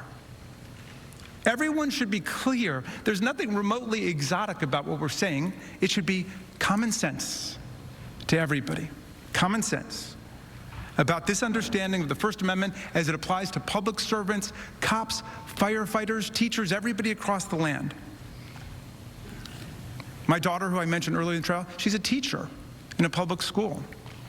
And courts have said teachers teach, but if they go off script and they start advocating totalitarianism, treason, or what have you, they're not living up to the duties of their office as teacher, they can be fired. Everybody knows that.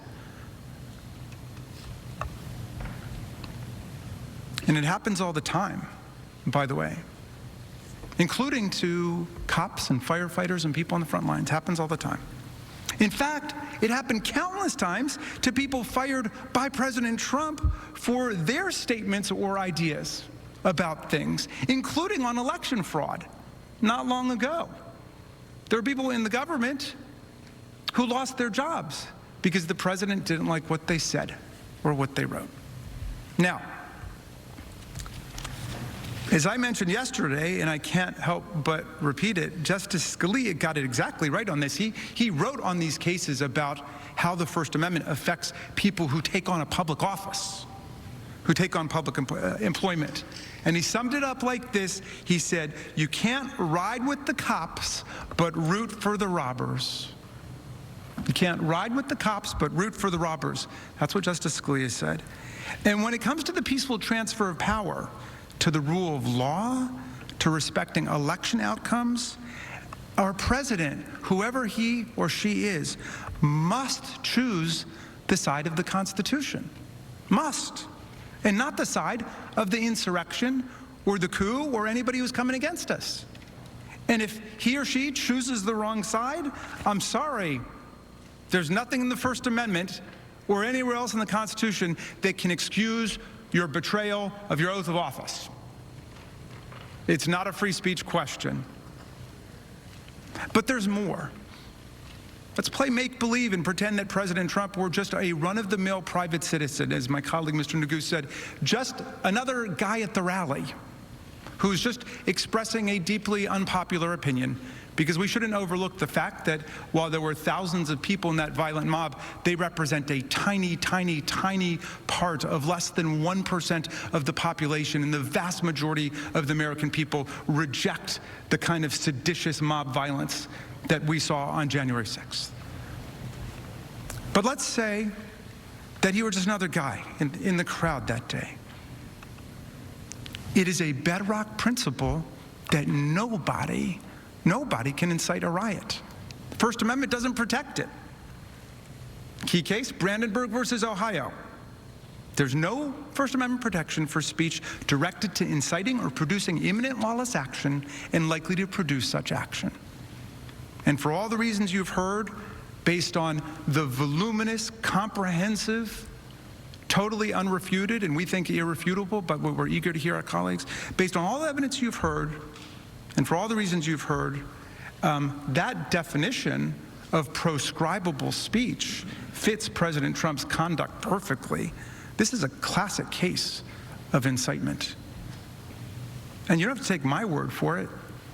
The 144 free speech lawyers Mr. Nagu mentioned, who include many of the nation's most dedicated, most uncompromising free speech advocates, unlike Mr. Trump, of course, but these people agree that there is a powerful case for conviction under the Brandenburg standard, even if the President of the United States were just to be treated like some guy in the crowd. And they add, the First Amendment is no defense to the article of impeachment leveled against the former president. And I mention the Brandenburg standard not because it applies here. Of course it doesn't, since this is an impeachment. It's not a criminal trial, and there's no risk of jail time. Let's be clear about that. The president doesn't go to jail for 1 week, 1 day, 1 hour, or 1 minute based on impeachment and conviction and disqualification from further office. Rather, I mention it to emphasize that absolutely nobody in America would be protected by the First Amendment if they did all the things that Donald Trump did. Nobody made Donald Trump run for president and swear an oath to preserve, protect, and defend the Constitution on January 20th, 2017. But when he did, by virtue of swearing that oath and entering this high office, he took upon himself a duty to affirmatively take care that our laws would be faithfully executed under his leadership. All of the laws against federal destruction of property, all of the laws. We expected him in everything he said and everything he did to protect and preserve and defend our constitutional system, including the separation of powers. But instead, he betrayed us, and as Representative Cheney said, it was the greatest betrayal of a presidential oath in the history of the United States of America. The greatest. As I mentioned yesterday, President Trump is not even close to the proverbial citizen who falsely shouts fire in a crowded theater. He is like the now proverbial municipal fire chief who incites a mob to go set the theater on fire and not only refuses to put out the fire, but encourages the mob to keep going as the blaze spreads. We would hold that fire chief accountable. We would forbid him from that job ever again, and that's exactly what must happen here. There are hundreds of millions of citizens who can be president. Donald Trump has disqualified himself, and you must disqualify him too. Just like the fire chief who sends the mob, President Trump perverted his office by attacking the very Constitution he was sworn to uphold. In fact, that's one reason why this free speech rhetoric at this trial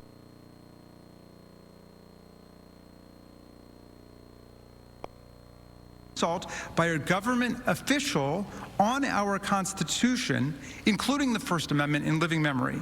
We wouldn't have free speech or any other rights if we didn't have the rule of law, peaceful transfer of power, and a democracy where the outcome of the election is accepted by the candidate who lost. We had it all the way up until 2020. And the central purposes of the First Amendment are democratic self-government and civic truth-seeking, two purposes that President Trump sought to undermine, not advance, in the course of his conduct, as we have definitively demonstrated this trial. The violence he incited threatened all of our freedoms. It threatened the very constitutional order that protects free speech, due process, religious free exercise, the right to vote, equal protection, and the many other fundamental rights that we all treasure and cherish as citizens of the United States.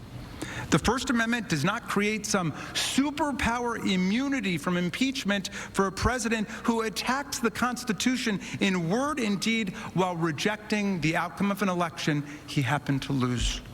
If anything, President Trump's conduct was an assault on the First Amendment and equal protection rights that millions of Americans exercised when they voted last year, often under extraordinarily difficult and arduous circumstances.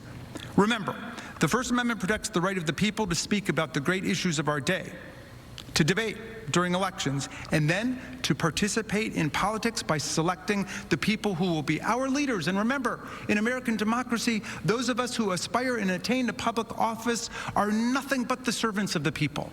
Nothing. Not the masters of the people. We have no kings here. We have no czars.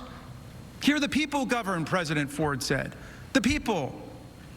Most important words of the Constitution are the first three: we the people. But all this means little if a president who dislikes the election results can incite violence to try to replace and usurp the will of the people as expressed in the states, ignore the judicial branch of government, and then run over the legislative branch of government with a mob. President Trump's high crimes and misdemeanors sought to nullify the political rights and sovereignty of the American people. Our right as a people to deliberate, to form opinions, to persuade each other to vote, and then to decide who our president will be. The sovereignty of the people. That's an attack on the First Amendment, I would say. In addition, President Trump's actions were a direct attack on our own freedom of speech here in the Capitol. Members of Congress are sent here to speak for their constituents. That's why we have our own little mini free speech clause, the speech and debate clause. That's literally our job. We come here and represent the views of our people. The attack that President Trump incited forced members of Congress to stop speaking and to literally flee for our lives and the lives of our staffs and our families. The man whose statements and actions halted speech in Congress, speech related to the peaceful transfer of power, has no right to claim that free speech principles prevent this body from exercising its constitutional powers to hold him accountable for his offense against us. You know, Voltaire said, famously, and our founders knew it, I may disagree with everything you say, but I will defend with my life your right to say it. President Trump says, because I disagree with everything you say, I will overturn your popular election and incite insurrection against the government. And we might take a moment to consider another Voltaire insight, which a high school teacher of mine told me when a student asked, when was the beginning of the Enlightenment? And she said, I think it was when Voltaire said, anyone who can make you believe absurdities can make you commit atrocities. There's no merit whatsoever to any of the free speech rhetoric, the empty free speech rhetoric you may hear from President Trump's lawyers. He attacked the First Amendment, he attacked the Constitution, he betrayed his oath of office. Presidents don't have any right to do that. It's forbidden, so that our republic may survive. The people are far more important than that. The precedent he asked you to create, which would allow any future president to do precisely what he did, is self-evidently dangerous. And so there can be no doubt, none at all, the president lacks any First Amendment excuse or defense or immunity. He incited a violent insurrection against our government. He must be convicted.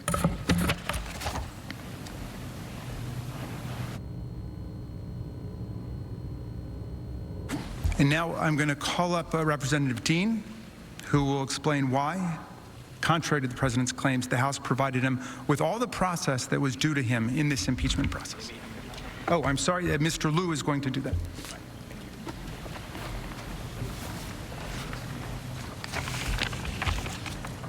All right. Thank you for your time and your attention.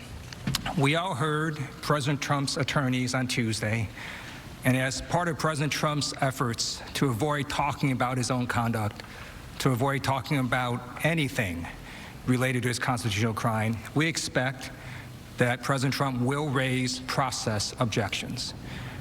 His due process claims are without merit. Under the Constitution, the House has, quote, the sole power of impeachment. That provision confirms that the House functions as a grand jury or a prosecutor. The House decides whether to bring charges. Now, in other impeachment cases, the House has provided certain deliberative and procedural privileges to the person being impeached, but those are exactly that, privileges. They are discretionary.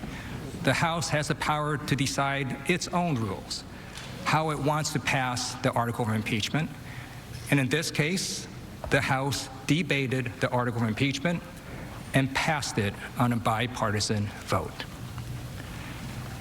I'm a former prosecutor, and I just want to add that I've had the opportunity to decide whether to bring charges. And when you see a crime committed in plain view, prosecutors don't have to spend months investigating before they bring charges. I note that in this case, in fact, hundreds of people have been arrested and charged by prosecutors for the violence on January 6th. There was no reason for the House to wait to impeach the man at the very top that incited the violence. I'd also like to emphasize that the House had good reason to move quickly. This was an exigent circumstance. This was not a case where there was hidden conduct or some conspiracy that required months and maybe years of investigation. This case does not raise very complicated legal issues.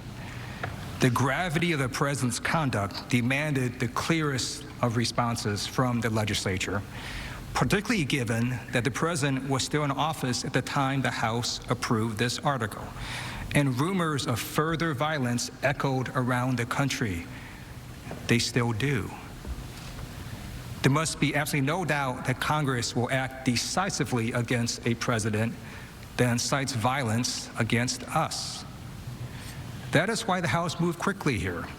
And President Trump, who created that emergency, cannot be heard to complain that the House impeached him too quickly for the emergency he caused. Another point on the due process question.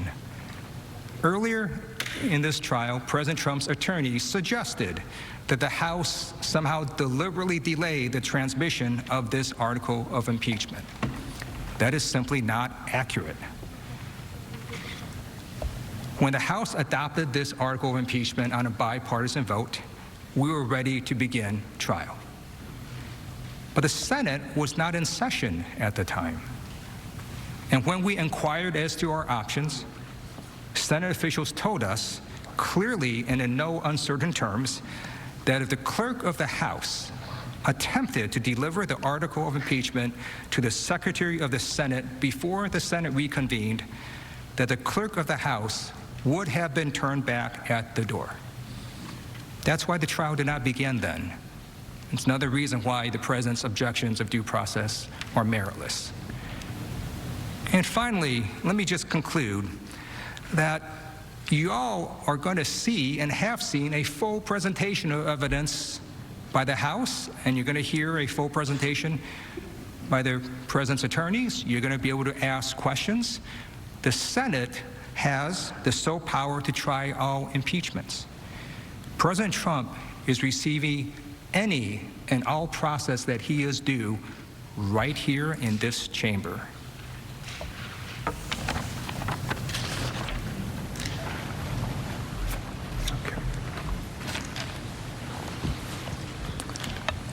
Mr. President, Senators, in just a moment, my colleague, Mr. Neguse, will return to show that we've established with overwhelming evidence that President Trump engaged in high crimes and misdemeanors. Before Mr. Neguse comes up, though, I'd like to emphasize what should be an uncontroversial point, but is really key to understand. If we have proven to you the conduct that we've alleged in this article, then President Trump has indeed committed a high crime and misdemeanor under the Constitution. Incitement of insurrection under these circumstances is undoubtedly, in the words of George Mason from the Constitutional Convention, a great and dangerous offense against the Republic. Indeed, it is hard to think of a greater or more dangerous offense against the Republic than this one. So, to be very precise about this, I hope we all can agree today that if a president does incite a violent insurrection against the government, he can be impeached for it. I hope we all can agree that that is a constitutional crime. Another key point, while President Trump's lawyers may be arguing otherwise, the question here is not whether President Trump committed a crime under the federal code or DC law or the law of any state. Impeachment does not result in criminal penalties, as we keep emphasizing. No one spends a day in jail. There are not even criminal or civil fines. Centuries of history, not to mention the constitutional text, structure, and original intent and understanding, all confirm the teaching of James Wilson, another framer who wrote that impeachments and offenses come not within the sphere of ordinary jurisprudence. Simply put, impeachment was created for a purpose separate and distinct from criminal punishment. It was created to prevent and deter elected officials who swear an oath to represent America, but then commit dangerous offenses against our republic. That's a constitutional crime. And senators, what greater offense could one commit than to incite a violent insurrection at our seat of government during the peaceful transfer of power?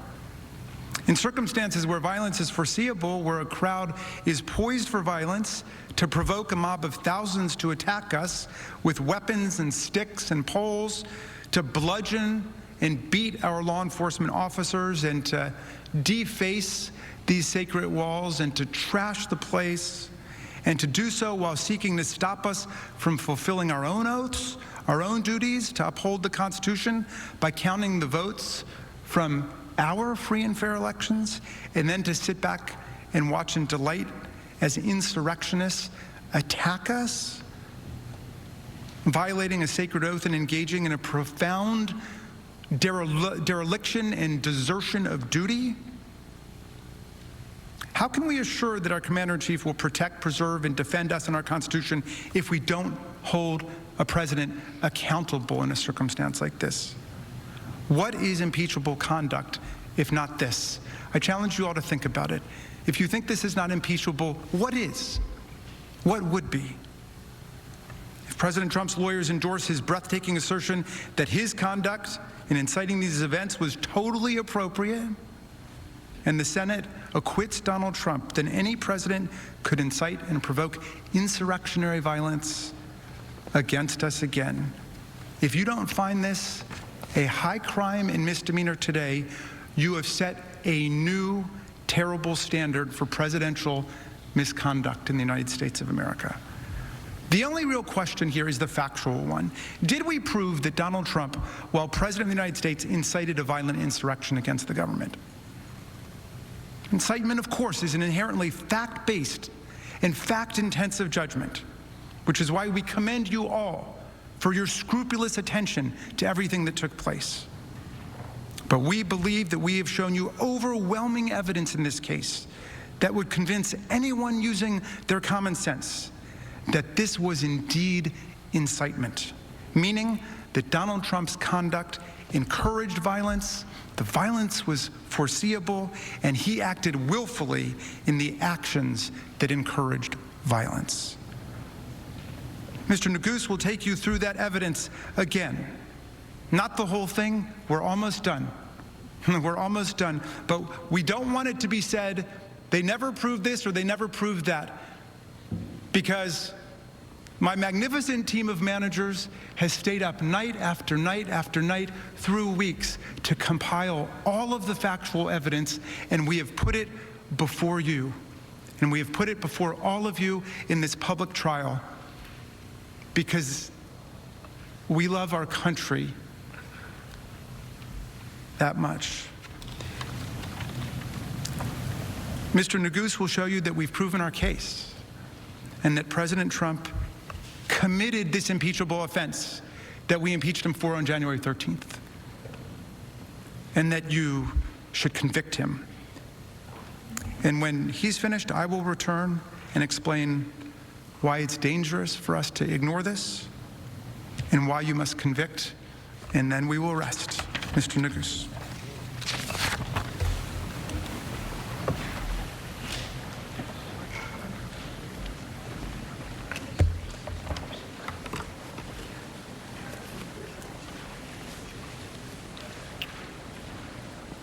Mr. President, distinguished senators, good afternoon again. As my colleague, Lead Manager Raskin, mentioned, I know it's been a long few days, and I want to say thank you, that we're very grateful for your patience, for your attention, and the attention that you have paid to every one of our managers as they have presented our case.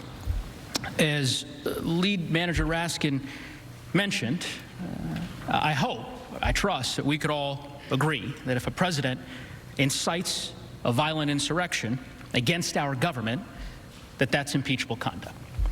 So what I'd like to do as we close our case is just walk you through why our evidence overwhelmingly establishes that President Trump committed that offense. Now, as you consider that question of whether the president incited an insurrection, there are three questions that reasonably come to mind. Was violence foreseeable? Did he encourage violence? And did he act willfully? And I'm going to show you why the answer to every one of those questions has to be yes. First, let's start with foreseeability. Was it foreseeable that the violence would erupt on January 6th if President Trump lit a spark? Was it predictable that the crowd at the Save America rally was poised on a hair trigger for violence, that they would fight, literally, if provoked to do so? Of course it was.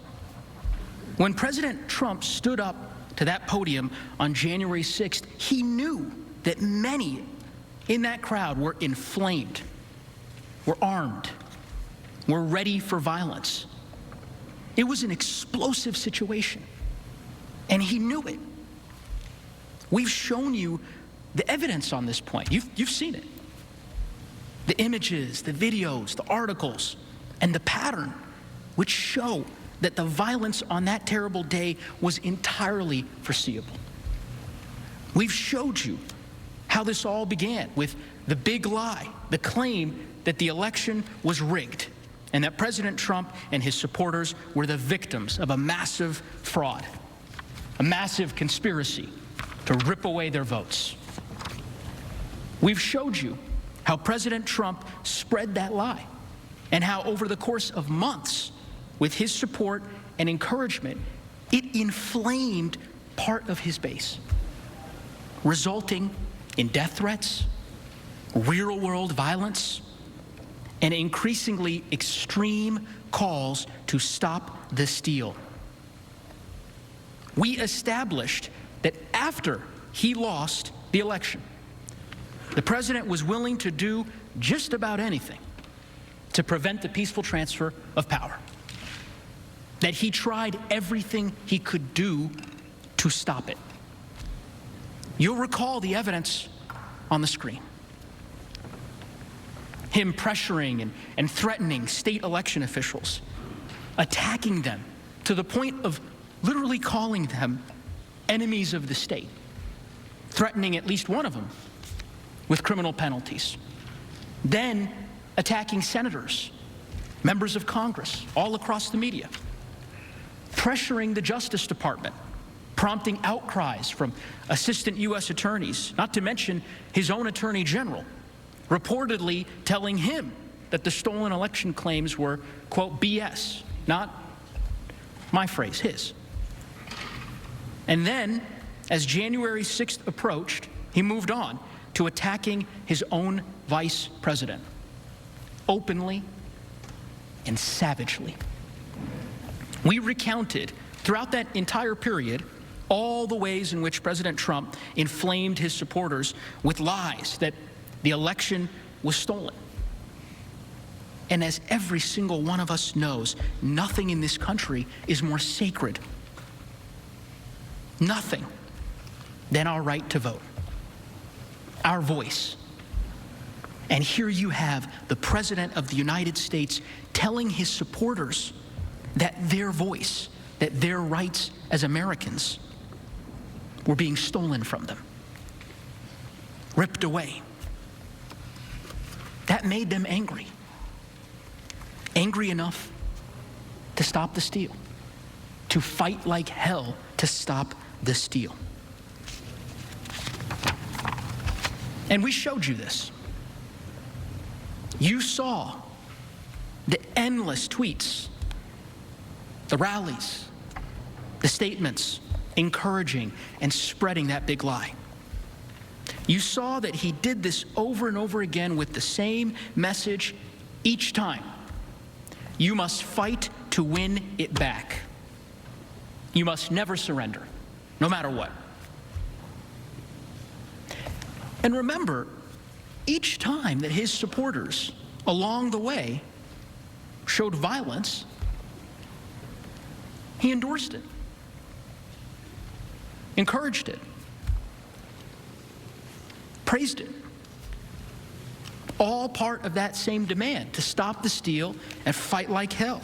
Remember the video that Manager Plaskett showed you from Texas? Some of his supporters encircling a bus of campaign workers on a highway. People easily could have been killed, easily. What did he do? He tweeted it and made a joke about it at a rally. Called them patriots. Held them out as an example of what it means to stop the steal. When he told his supporters to stop the steal, they took up arms to literally intimidate officials to overturn the election results. You saw the evidence, and so did he. And he welcomed it. And when President Trump attacked Georgia's Secretary of State for certifying the results, his supporters sent death threats. You saw those in great detail from Manager Dean. What did he do? he attacked the election officials further. When his supporters gathered together to have a second Million MAGA rally, that's the rally that Manager Plaskett showed you, a rally about the stolen election, he tweeted that the fight had just begun.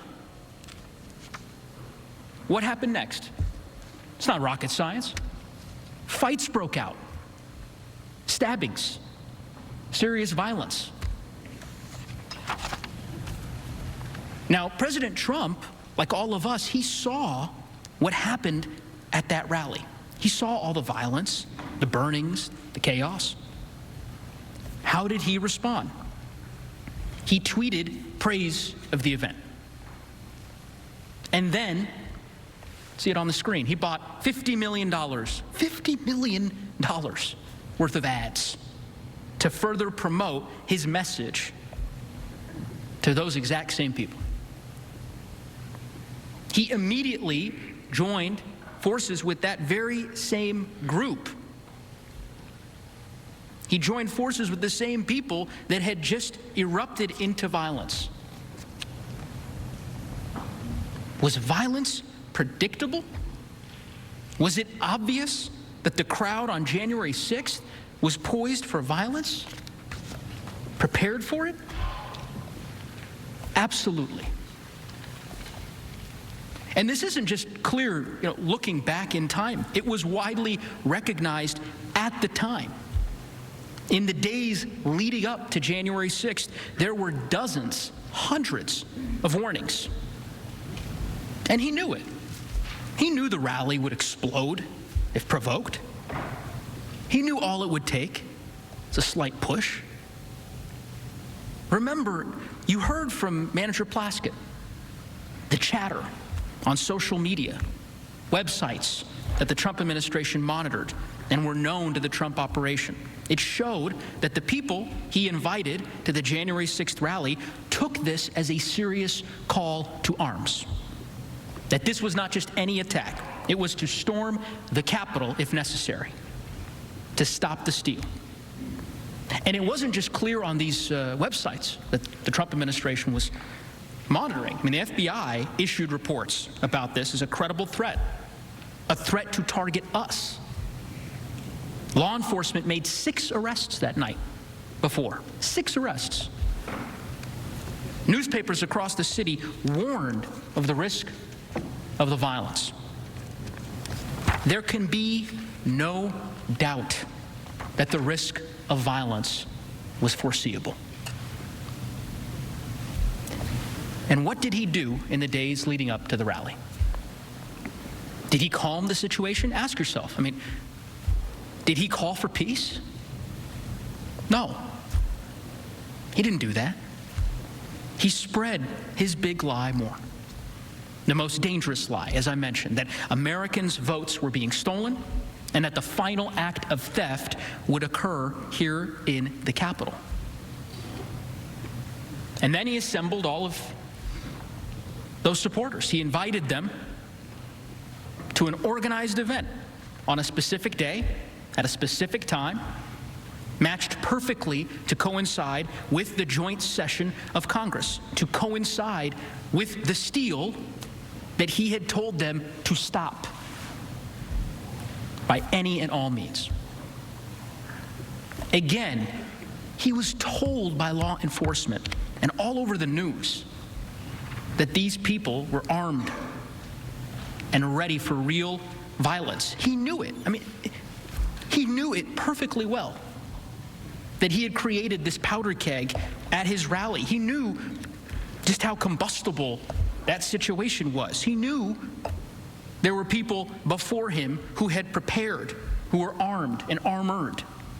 He knew they would jump to violence at any signal, at any sign from him that he needed them to fight, that he needed them to stop the steal. And we all know what happened next. Second question. Did he encourage the violence? Standing in that powder keg Did he light a match? Everyone knows the answer to that question. The hours of video you all have watched leave no doubt. Just remember what he said on January 6th. All of us here today do not want to see our election victory stolen. There's never been anything like this. It's a pure theft in American history. Everybody knows it. Make no mistake, this election was stolen from you, from me, and from the country. At the opening of... We will never give up. We will never concede. It doesn't happen. You don't concede when there's theft involved. And to use a favorite term that all of you people really came up with, we will stop the steal. We must stop the steal. We will not let them silence your voices. We're not going to let it happen. Not going to let it happen.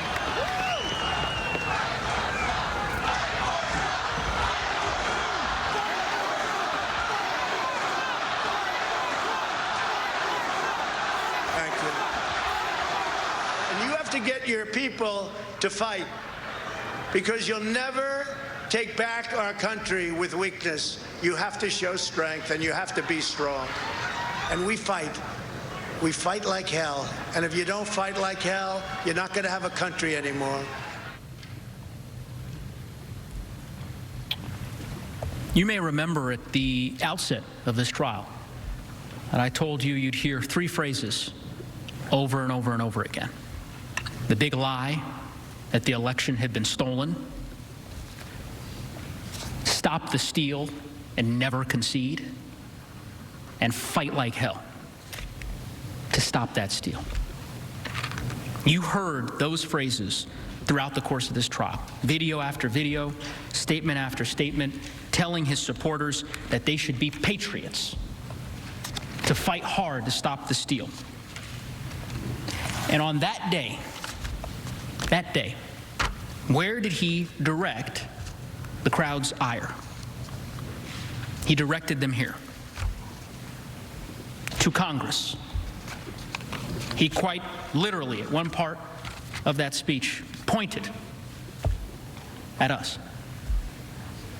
He told them to fight like hell, and if you don't fight like hell, you're not going to have a country anymore. And here's the thing, that wasn't metaphorical. It wasn't rhetorical.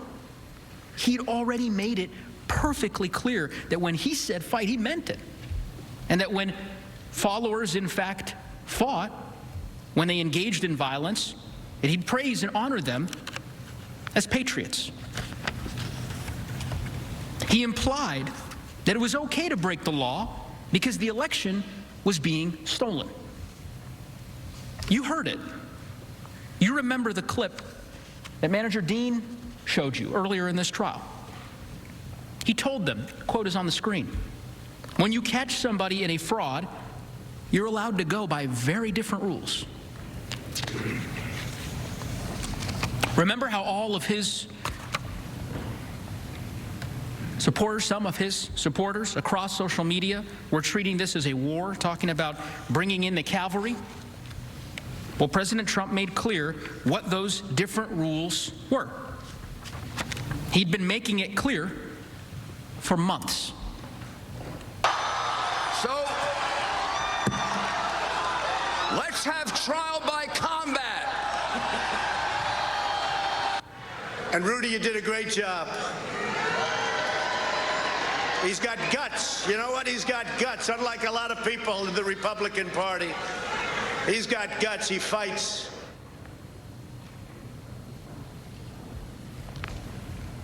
His message was crystal clear.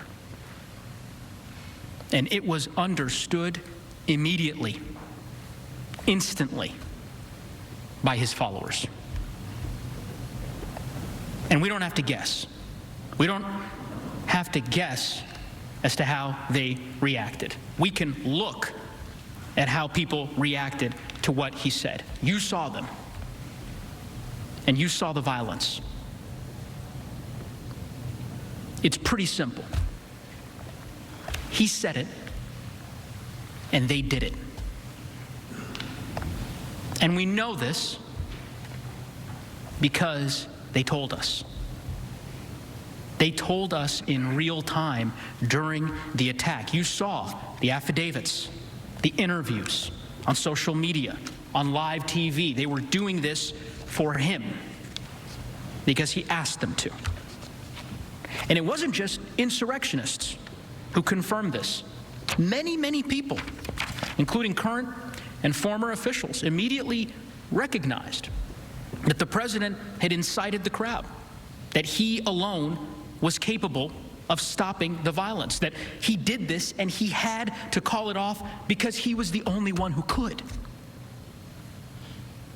Let's see what Representative McCarthy, Representative Gallagher, Chris Christie, Representative Kinzinger, and Representative Katko had to say.